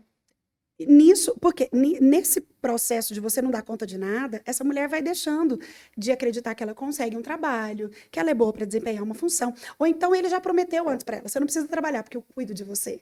Você não precisa, eu te protejo. Então ele ele desarma essa mulher. E ela fica um alvo muito fácil. Mas o que é importante a gente falar também, pastor? Esse homem violento, ele tem uma razão para ser violento. Se a gente olha no cerne, não é que justifica, mas explica. Geralmente, existem especialistas, psicólogos que vão só para essa linha da violência. E eles são ricos em falar como quando você ouve esses homens, você entende por que eles fazem isso, porque geralmente eles foram fruto de pais que fizeram isso com eles. Um pai que fala: eu sou tudo, você não consegue nada, você precisa só de mim. Inclusive, deixa eu fazer uma propaganda aqui. Vai lançar dia 5 nos cinemas um filme que chama Mostra-me o Pai. Nós tivemos uma prévia lá na nossa sede na segunda-feira sobre esse filme. E ele fala sobre paternidade. Você vê que a série é poderosa mesmo. O filme ainda nem saiu, já passou lá. O objetivo é exatamente esse que eu estou fazendo aqui, ó. Versão sede, Herbert Richard. Pastor Haroldo, a sacada desses homens é bacana. Qual que é a ideia dele? Apresentar o filme para a liderança, para que os cinemas, para que essas pessoas que têm uma certa zona de influência possam fazer com que as pessoas vão ao cinema. Porque no Brasil um filme... Igual você está fazendo aqui. Ó. Isso, Já porque fiquei curioso já. Um filme no cinema só fica se tiver público. É E os verdade. filmes evangélicos ficam pouquíssimo. Agora, Deus Não Está Morto 3, um filme belíssimo. Ficou nem 10 dias em cartaz. Porque os crentes não foram pro cinema. Vocês foram? Eu não, nem Culpa de sabia. vocês que o cinema tá vazio. Tirar. Né? Porque os Eternos, mas não foi para assistir o Deus Não Está. Então os filmes saem. Então eles fizeram isso. No mesmo tempo passou na sede de Campinas, na sede de Vila Nova, na sede da Fama, para as lideranças. O objetivo é que esses formadores de opinião divulguem o filme a partir do dia 5 nos cinemas. É do mesmo produtor de Quarto de Guerra. O filme, só que a pegada do filme é um pouco diferente porque é um documentário. Mas qual que é o cerne dele? O papel do pai na vida do indivíduo. Por isso que eu estou falando aqui. Na perspectiva de Deus como esse pai, que coloca uma figura masculina na vida de um filho, na perspectiva desse pai ser o nutridor. A palavra pai significa fonte. Alguém que nutre, que dá, que alimenta, que persuade, enfim. Então o filme, dentro dessa perspectiva, traz essa narrativa de resgate de paternidade, que é um dos maiores problemas que a gente tem hoje. Essa mulher que fica dentro desse ciclo de violência, se ela tem uma figura paterna forte, ela tem um lugar para voltar. Mas se ela não tem, pastor, ela vai voltar para onde? Na perspectiva dela, talvez ela viu a mãe apanhar, então ela pensa: para quê? Que eu vou falar? Se a minha mãe não deu conta, eu vou ficar aqui também. Afinal de contas, ele me bate, mas ele é bom. Ele me bate, mas ele me mantém financeiramente. Ele me bate, mas ele arrepende. Ele me bate, mas... E esse mais condiciona a mulher. Esse filme, Mostra-me o Pai, ele fala como esse pai amoroso que nos adota, a perspectiva é de adoção. Ele nutre tudo aquilo que a gente precisa. E a ideia de que, como o Senhor fez conosco, os pais, gênero masculino, né? Precisam fazer com seus filhos. E mesmo que você não os tenha biologicamente, você vai adotar alguém que necessite desse papel que você pode desempenhar. Então, o filme... Por que eu estou falando tudo isso? A pergunta foi sobre violência doméstica, parece Sim. que eu saí, mas a perspectiva é a mesma. Eu acredito que existe uma pluralidade de fatores e de variáveis que fazem com que a mulher se mantenha dentro desse ciclo. Qual é a arma que nós temos contra ele hoje? Informação. Quando uma moça assiste um podcast como esse, quando ela assiste um vídeo no YouTube, quando uma famosa vai para contar que ela foi vítima de agressão, Verdade. a mulher identifica o que ela está vivendo. Porque é muito difícil identificar o que se vive. Existem pessoas que chegam no consultório e você fala: o que você está vivendo tem nome, isso é violência doméstica. A pessoa: violência doméstica? Estou falando de uma mulher de classe média alta, que tem uma acessibilidade à informação boa, que não sabe do que a gente está falando. Pastora, e se uma mulher chega hoje, você como pastora, não como batata. psicóloga. Hoje ela chega e fala: pastora Sara Mendes, eu fui agredida. Segunda-feira, ela fala de novo para você: fui agredida. Quarta-feira, de novo, essa sequência de agressão. Como pastora, qual o conselho que você dá para ela? Sai de casa, senão você vai morrer. Pastor, para mim é muito claro. Pecado a gente trata com a cruz. Crime a gente trata com a justiça, com a polícia. Por causa desse currículo do ciclo da violência, a gente sabe que, pastor, são raríssimos os casos em que o homem bateu uma vez só. Ele vai ser reincidente. E a gente não tem como proteger essa mulher. Esse homem já quebrou o que a gente chama de vínculo emocional. Esse homem já descumpriu a funcionalidade de papéis que ele tem designada pelo Senhor dentro do casamento, que é de proteção, que é de muro, que é de missão. Então, hoje, existe uma unanimidade entre os teólogos mais conhecidos e mais renomados no mundo que uma mulher vítima de agressão doméstica, ela pode não só de divorciar-se, mas como contrair novas núpcias. Porque aquilo que ela estava vivendo deixou de ser casamento no momento que o homem a agrediu pela primeira vez. Então, como pastora, eu falo, minha irmã, hashtag partiu. Pastora Sara, é até interessante esse posicionamento da pastora, porque assim, ó, o pastor, ele tem a orientação que é: você vai desistir desse casamento no último momento. Ou seja, quando você estiver lá na UTI, em estado terminal, você abrir o olho e falar, você aceita divorciar? Pá, morreu. Divorciou, morreu, foi pro céu. Ou seja, isso que a senhora está dizendo é muito importante, porque como hoje até os líderes lidam com isso. Peraí, até que ponto um casamento, ele, nesse sentido de violência, ele vai adiante ou ele, peraí, dá uma pausa. Porque aí contradiz com que a gente fala assim, não, vai orar, o Espírito Santo vai trabalhar na vida dele, fulano orou 30 anos, o outro orou 50, o outro orou, irmão, mas não apanhou, não quebrou a cabeça, não quebrou a cara da pessoa dentro, não machucou, não feriu. Isso. Só que acontecia isso lá em 1900 e bolinha na roça, poderia ter acontecido, mas ficava lá. Agora, hoje não. Hoje não. Então, assim, até que ponto? Eu não vou dizer assim, pastora, quais são os conselhos que a senhora dá? Não, mas até que ponto, minha filha? Sai fora. Sai fora, que senão esse negócio vai terminar no IML.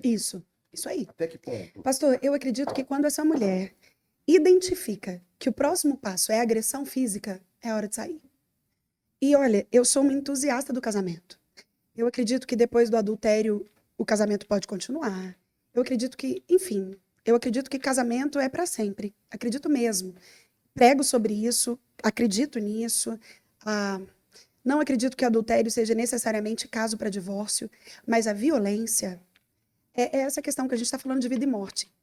A gente está falando daquilo que não é resolvido com perdão. O adultério você perdoa, e se há perdão genuíno, há conserto, há reconciliação, há renovo, há continuidade. Agora, a violência não é esse lugar. A violência, a gente não consegue prever as consequências dela. A gente não consegue falar, não, fica, porque no seu caso Deus está me dando uma revelação que ele vai mudar e seu marido nunca mais vai fazer isso. A gente não pode. Eu penso que o papel do pastor é de proteger a ovelha. Qual que é a minha ideia? Deus poderia ter relacionado a figura dele conosco de várias formas. Ele poderia ter falado, eu sou o comandante e vocês são a minha tropa. Enfim. E ele falou, eu sou o pastor e vocês são as ovelhas. Isso é extremamente característico. A ovelha, ela tem características muito únicas. Primeiro, ela é um bicho míope. A ovelha é míope. A ovelha não enxerga. Eu já tive miopia de até 4 graus, eu não tenho que eu operei. Mas o míope, ele não consegue enxergar. Eu lembro que a minha visão nítida era menos de 1 metro. A ovelha não enxerga. Eu sei o que é isso. Então, pastor. Eu sei. A ovelha é míope. Segunda característica, a ovelha é um bicho tão tolo, tão tolo. Uma vez, eu nunca esqueço, nós estávamos na Irlanda, meu esposo e eu, e a gente estava passeando assim de carro num lugar tão bacana com um casal de pastores, e eles mostraram pra gente um monte, e eles falaram, aqui acontece um fenômeno, vamos parar pra ver. A gente parou pra olhar. E esse fenômeno era o seguinte, era um pico muito alto, pastor, e tinha um congregado de ovelhas, né? Eu esqueci o nome do coletivo de ovelhas agora, um rebanho. Tinha um rebanho de ovelhas lá, congregado, foi ótimo. E tinha Quase a mesma coisa. um rebanho de ovelhas. Era uma igreja de ovelhas. Uma igrejinha de ovelhas. E aí, era engraçado ver, porque era um penhasco. Então, sabe o que acontecia? Essas ovelhas iam, uma por uma, andando, e de repente ela, plup, caía. Aí uma outra andando, e morria, era um suicídio. Ela estava caindo no penhasco. E o pastor falou, ai, que acontece um fenômeno. Eu falei, pastor, isso não é um fenômeno, não. Isso é pra gente entender o que a ovelha é. A gente é assim, ó. A gente não sabe direção. Se não tiver o pastor para falar, olha, vai por aqui, vai por ali. É por isso que o pastor tem que saber Bíblia. Porque não dá para eu falar do que eu acho, do que eu penso, do que... Não dá. A ovelha precisa de tutelo, ela precisa de mentoria. Ela é tola. Outra característica da ovelha, aquela lã da ovelha, que é tão bonita, que a gente usa para fazer um monte de outras coisas, ela é tão pesada. Se a ovelha passa, por exemplo, por um riacho, ela não consegue sair com o peso dela mesma, porque a lã molhada, ela fica tão pesada que a ovelha afoga. Então a ovelha precisa do cajado do pastor para sair dali. Eu poderia ficar aqui mais 2 horas falando sobre característica de ovelha. É só para mostrar como a ovelha precisa de orientação, como ela precisa de pastor. Então uma mulher que vai até o seu pastor para contar uma situação como essa, ela precisa ser muito bem orientada, sob pena de ter sua vida em risco. E eu acredito que um desses casos em que é absoluto é sobre a questão da violência. Porque quando a gente olha para as escrituras e enxerga o papel do marido, isso não é uma suposição social. É porque existe um papel para esse marido dado pelo próprio Deus. Lá em 1 Pedro fala, vós, maridos, vivei a vida comum do lar, coabitai com a vossa mulher com inteligência. E eu amo essa outra parte do versículo, para que não sejam interrompidas as vossas orações. Deus nem sequer ouve a oração de um marido que não vive a vida comum do lar. E se a gente for entender o que Pedro está falando sobre essa vida comum do lar e sobre coabitar com a vossa mulher com diligência e com inteligência, é exatamente essa ideia de uma mulher que precisa ser protegida, guardada, amparada, acariciada, mentoreada e não exposta. Então, um homem que age com violência, ele usurpa a verdade do evangelho e a gente não tem como mediar isso. Eu acredito que é uma das coisas que eu sou em absoluto, assim. E é dar a vida pela esposa, né? Não tirar a vida da esposa. Pronto, isso. Adorei.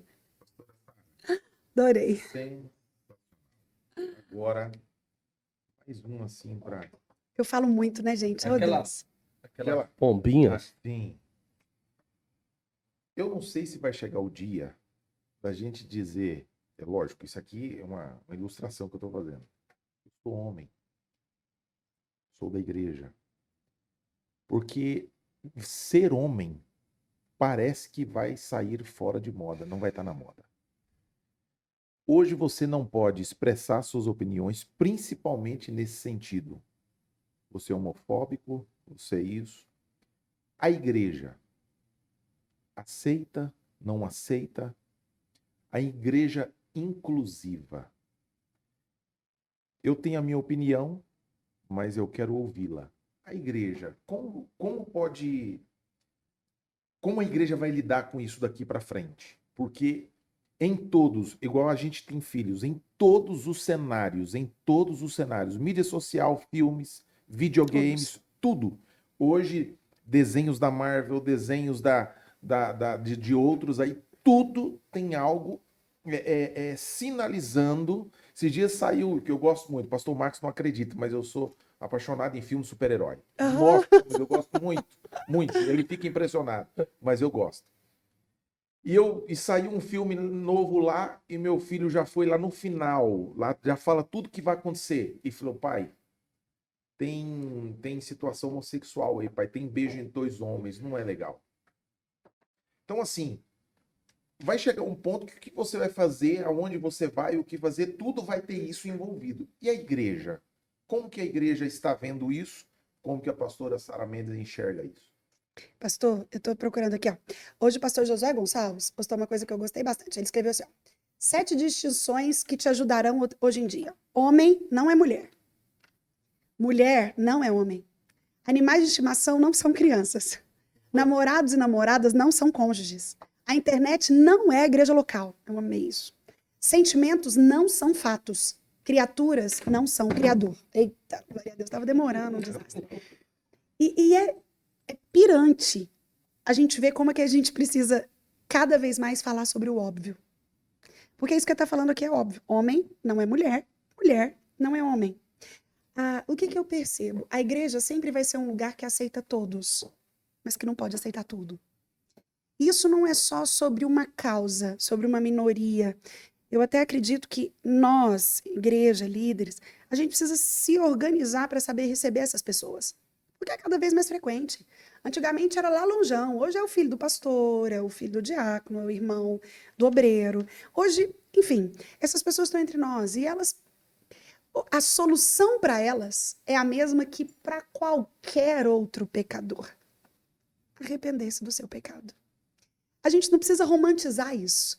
É porque a voz das minorias ela é tão alta que às vezes elas fazem com que a gente se perder naquilo que é óbvio.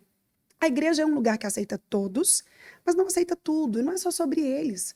A gente também não deveria aceitar inúmeras outras coisas que a gente aceita e faz vista grossa em prol de quem está por trás daquela ação.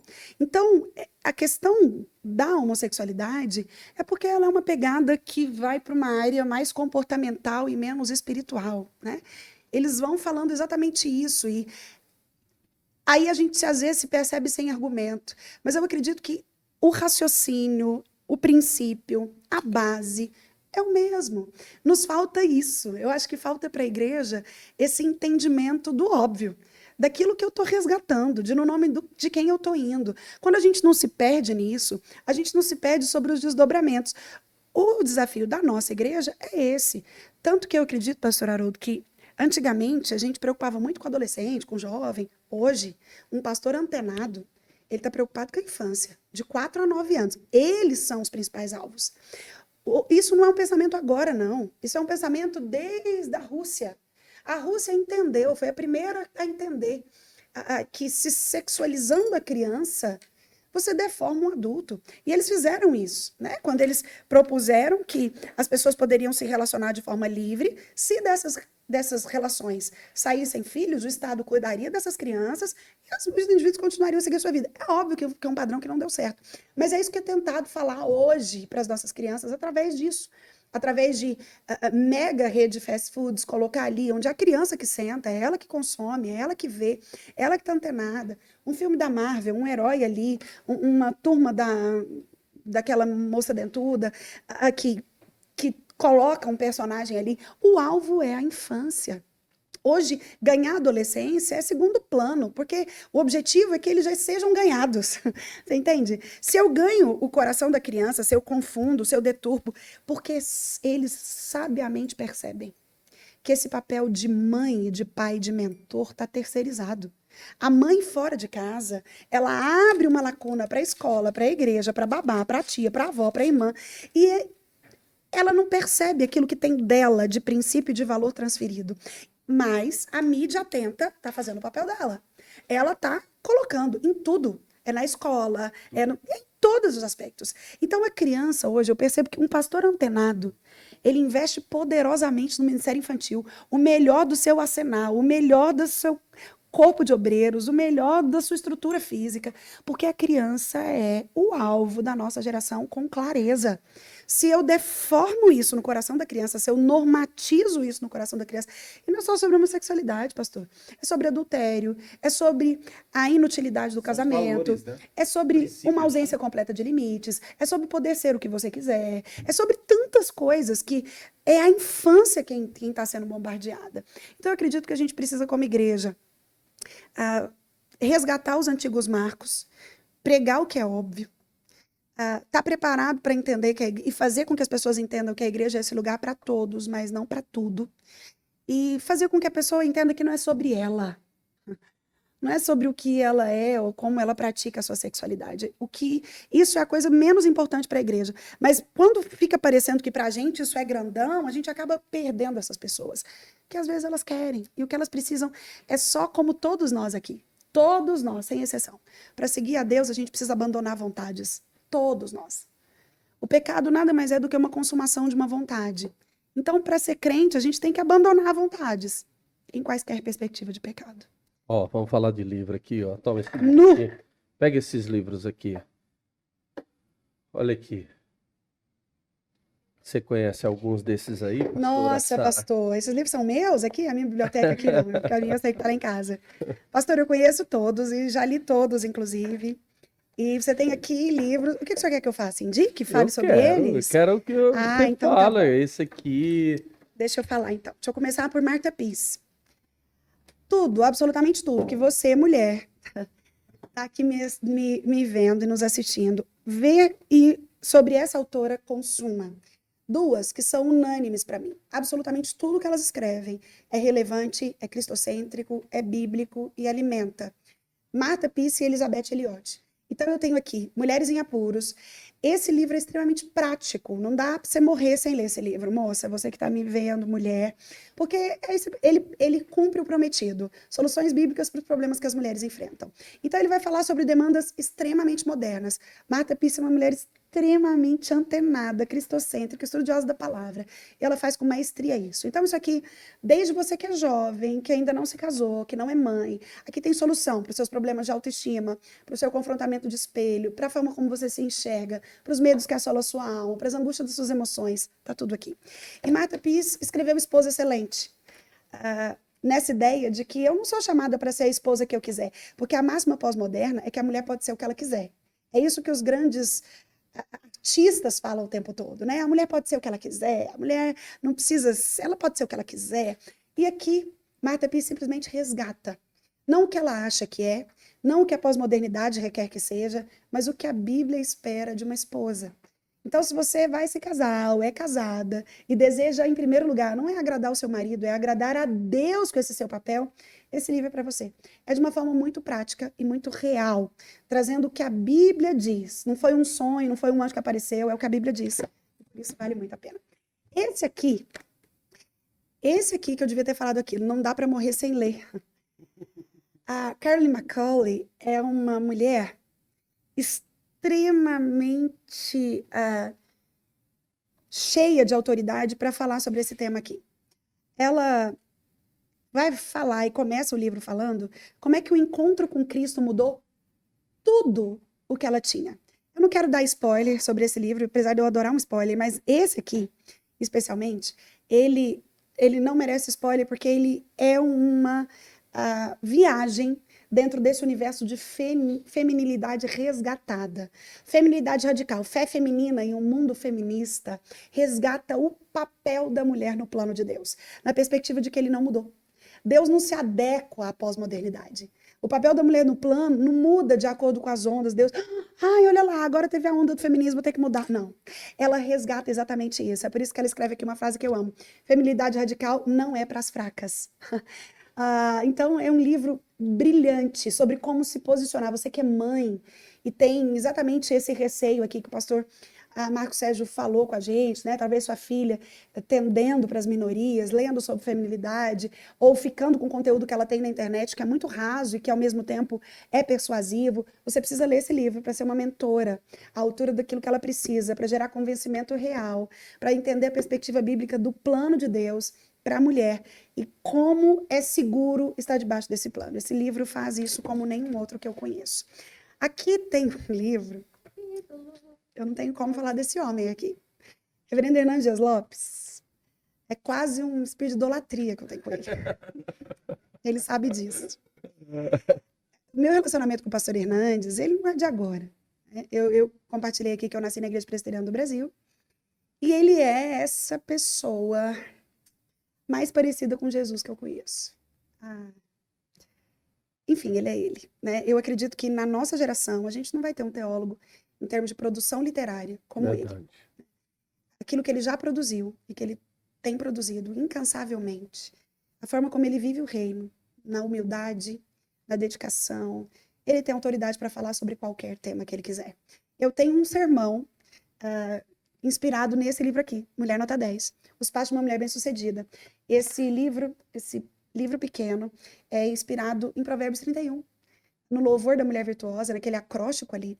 E ele, de uma forma maestra, traz essas características de uma mulher que é uma nota 10. Então, não é um alvo inatingível. Isso ele faz com muita poesia.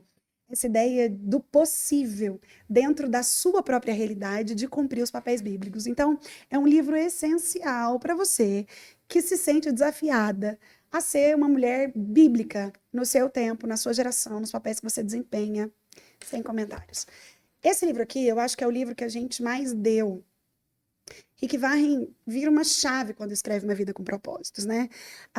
eu diria que todo novo convertido, todo mundo que quer conhecer fé cristã, se você quer ser instrumento de edificação para a vida de alguém, de um vizinho, de um marido, de um filho, esse livro é aquele tipo de presente que vai fazer a diferença. São devocionais pequenas, mas extremamente pontuais, no sentido de revelar a Deus.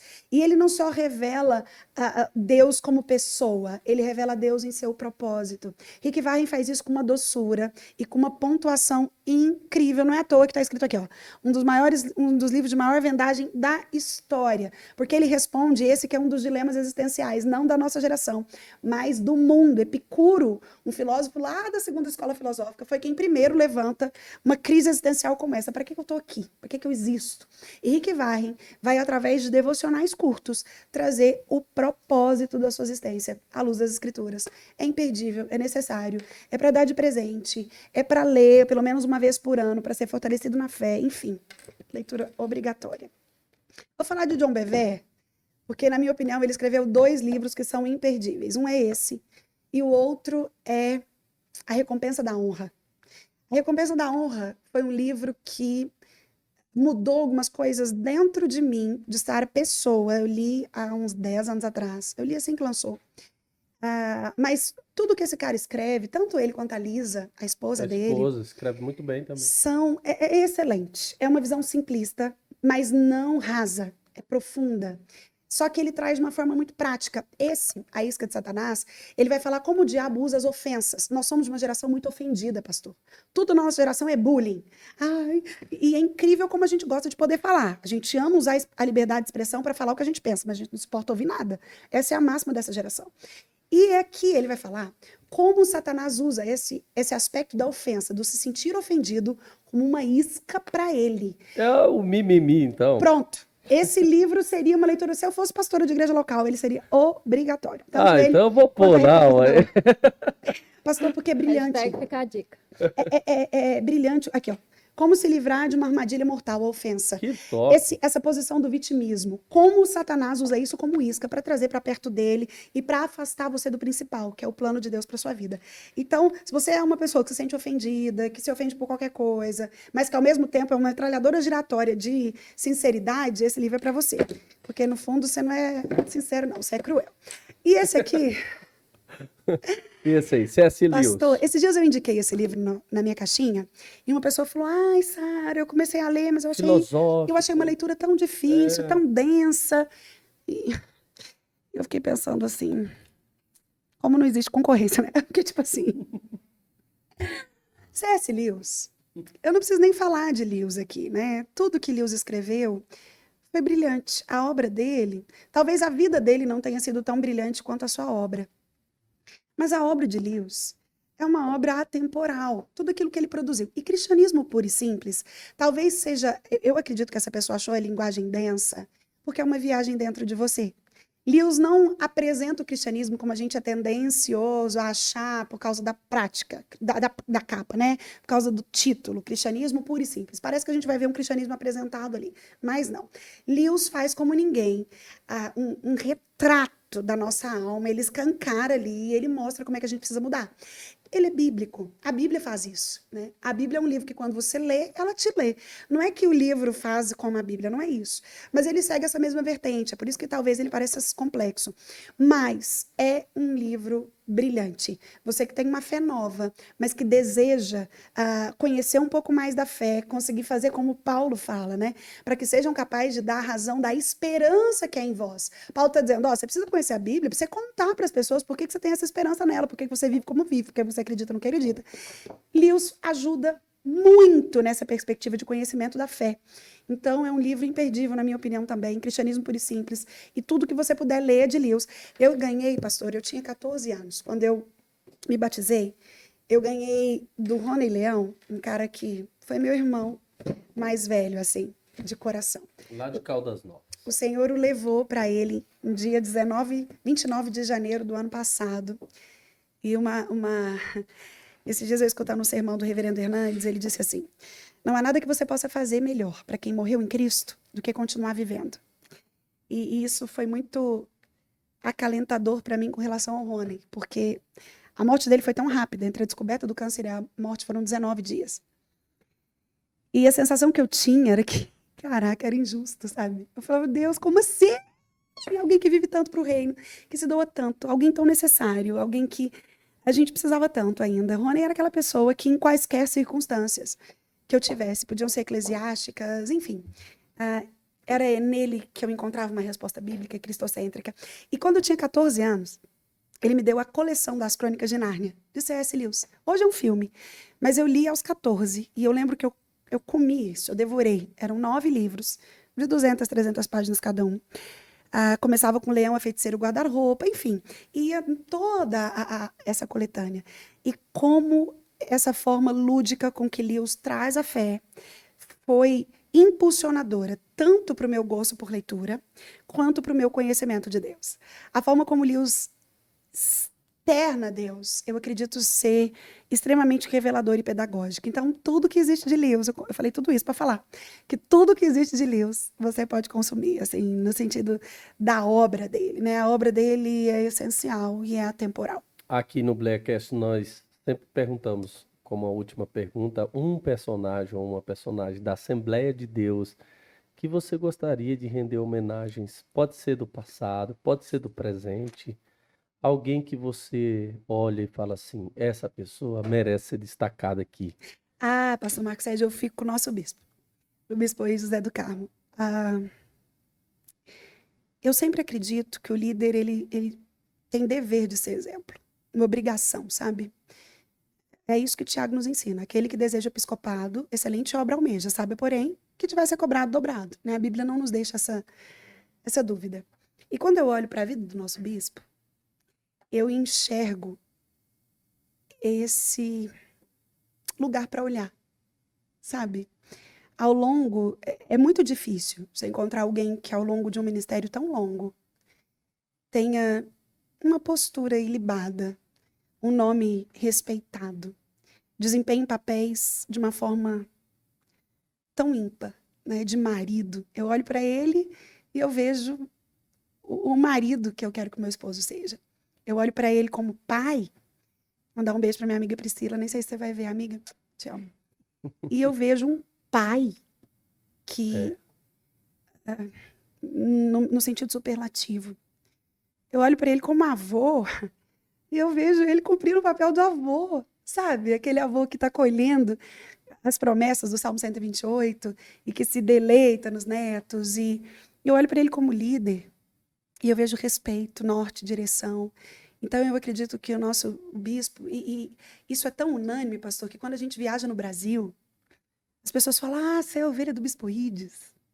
E isso abre portas. Não é no sentido que a gente precisa de portas abertas, mas sabe quando te dá um orgulho, assim? Eu sou a ovelha do Bispo Ides, assim. Então, Sara Pessoa, eu preciso desse referencial para onde olhar, sabe? Que é o que me faz hoje falar com a boca cheia que eu sou ovelha desse homem. Então, eu tenho muito orgulho de servir no Ministério de Madureira, no campo de Campinas, sob a liderança do Bispo José do Carmo. Eu acredito na não desperdício de palavras que ele tem, sabe? Naquela ideia de quem sabe o que está falando e é uma resposta firme, exata, e você acha aquilo que, para mim, é fundamental e tão raro hoje, que se chama coerência.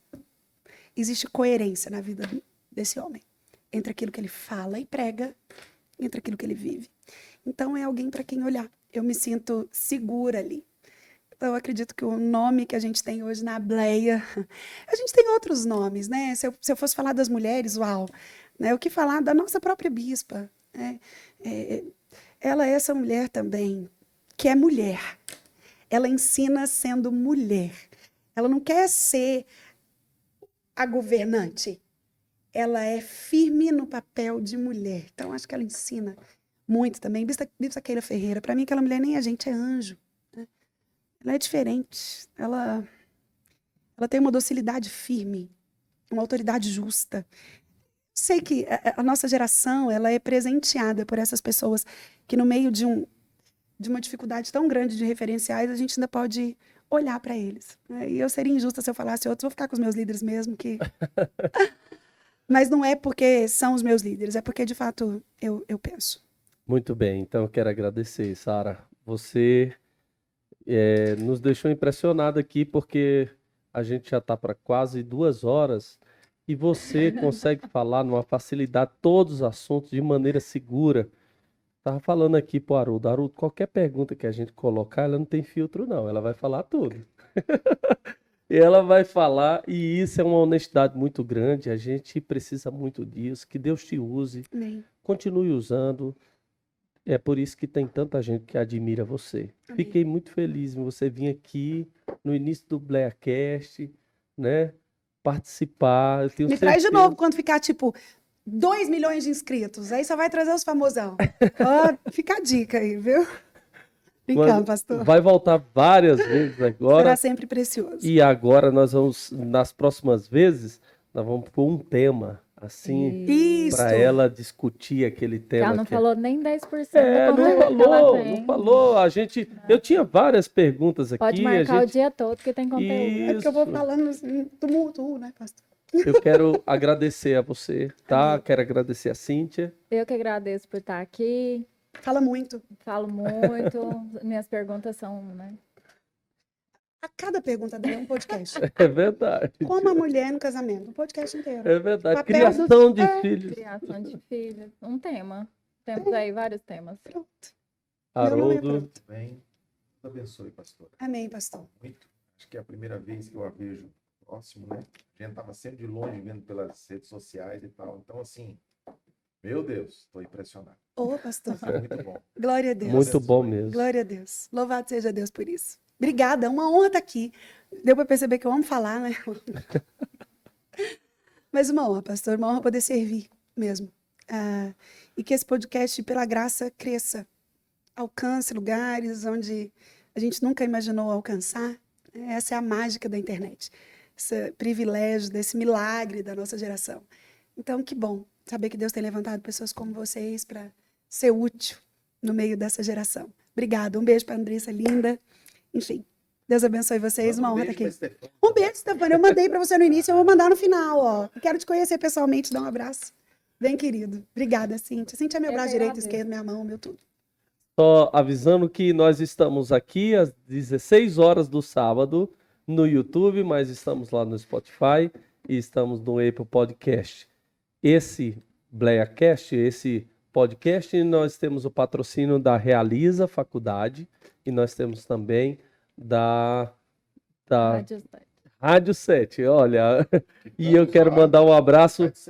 Rádio, aqui, ó, tá aqui, ó, vestido, veste moda masculina. Grande abraço a todos. Obrigado pela sua audiência. Tchau, gente!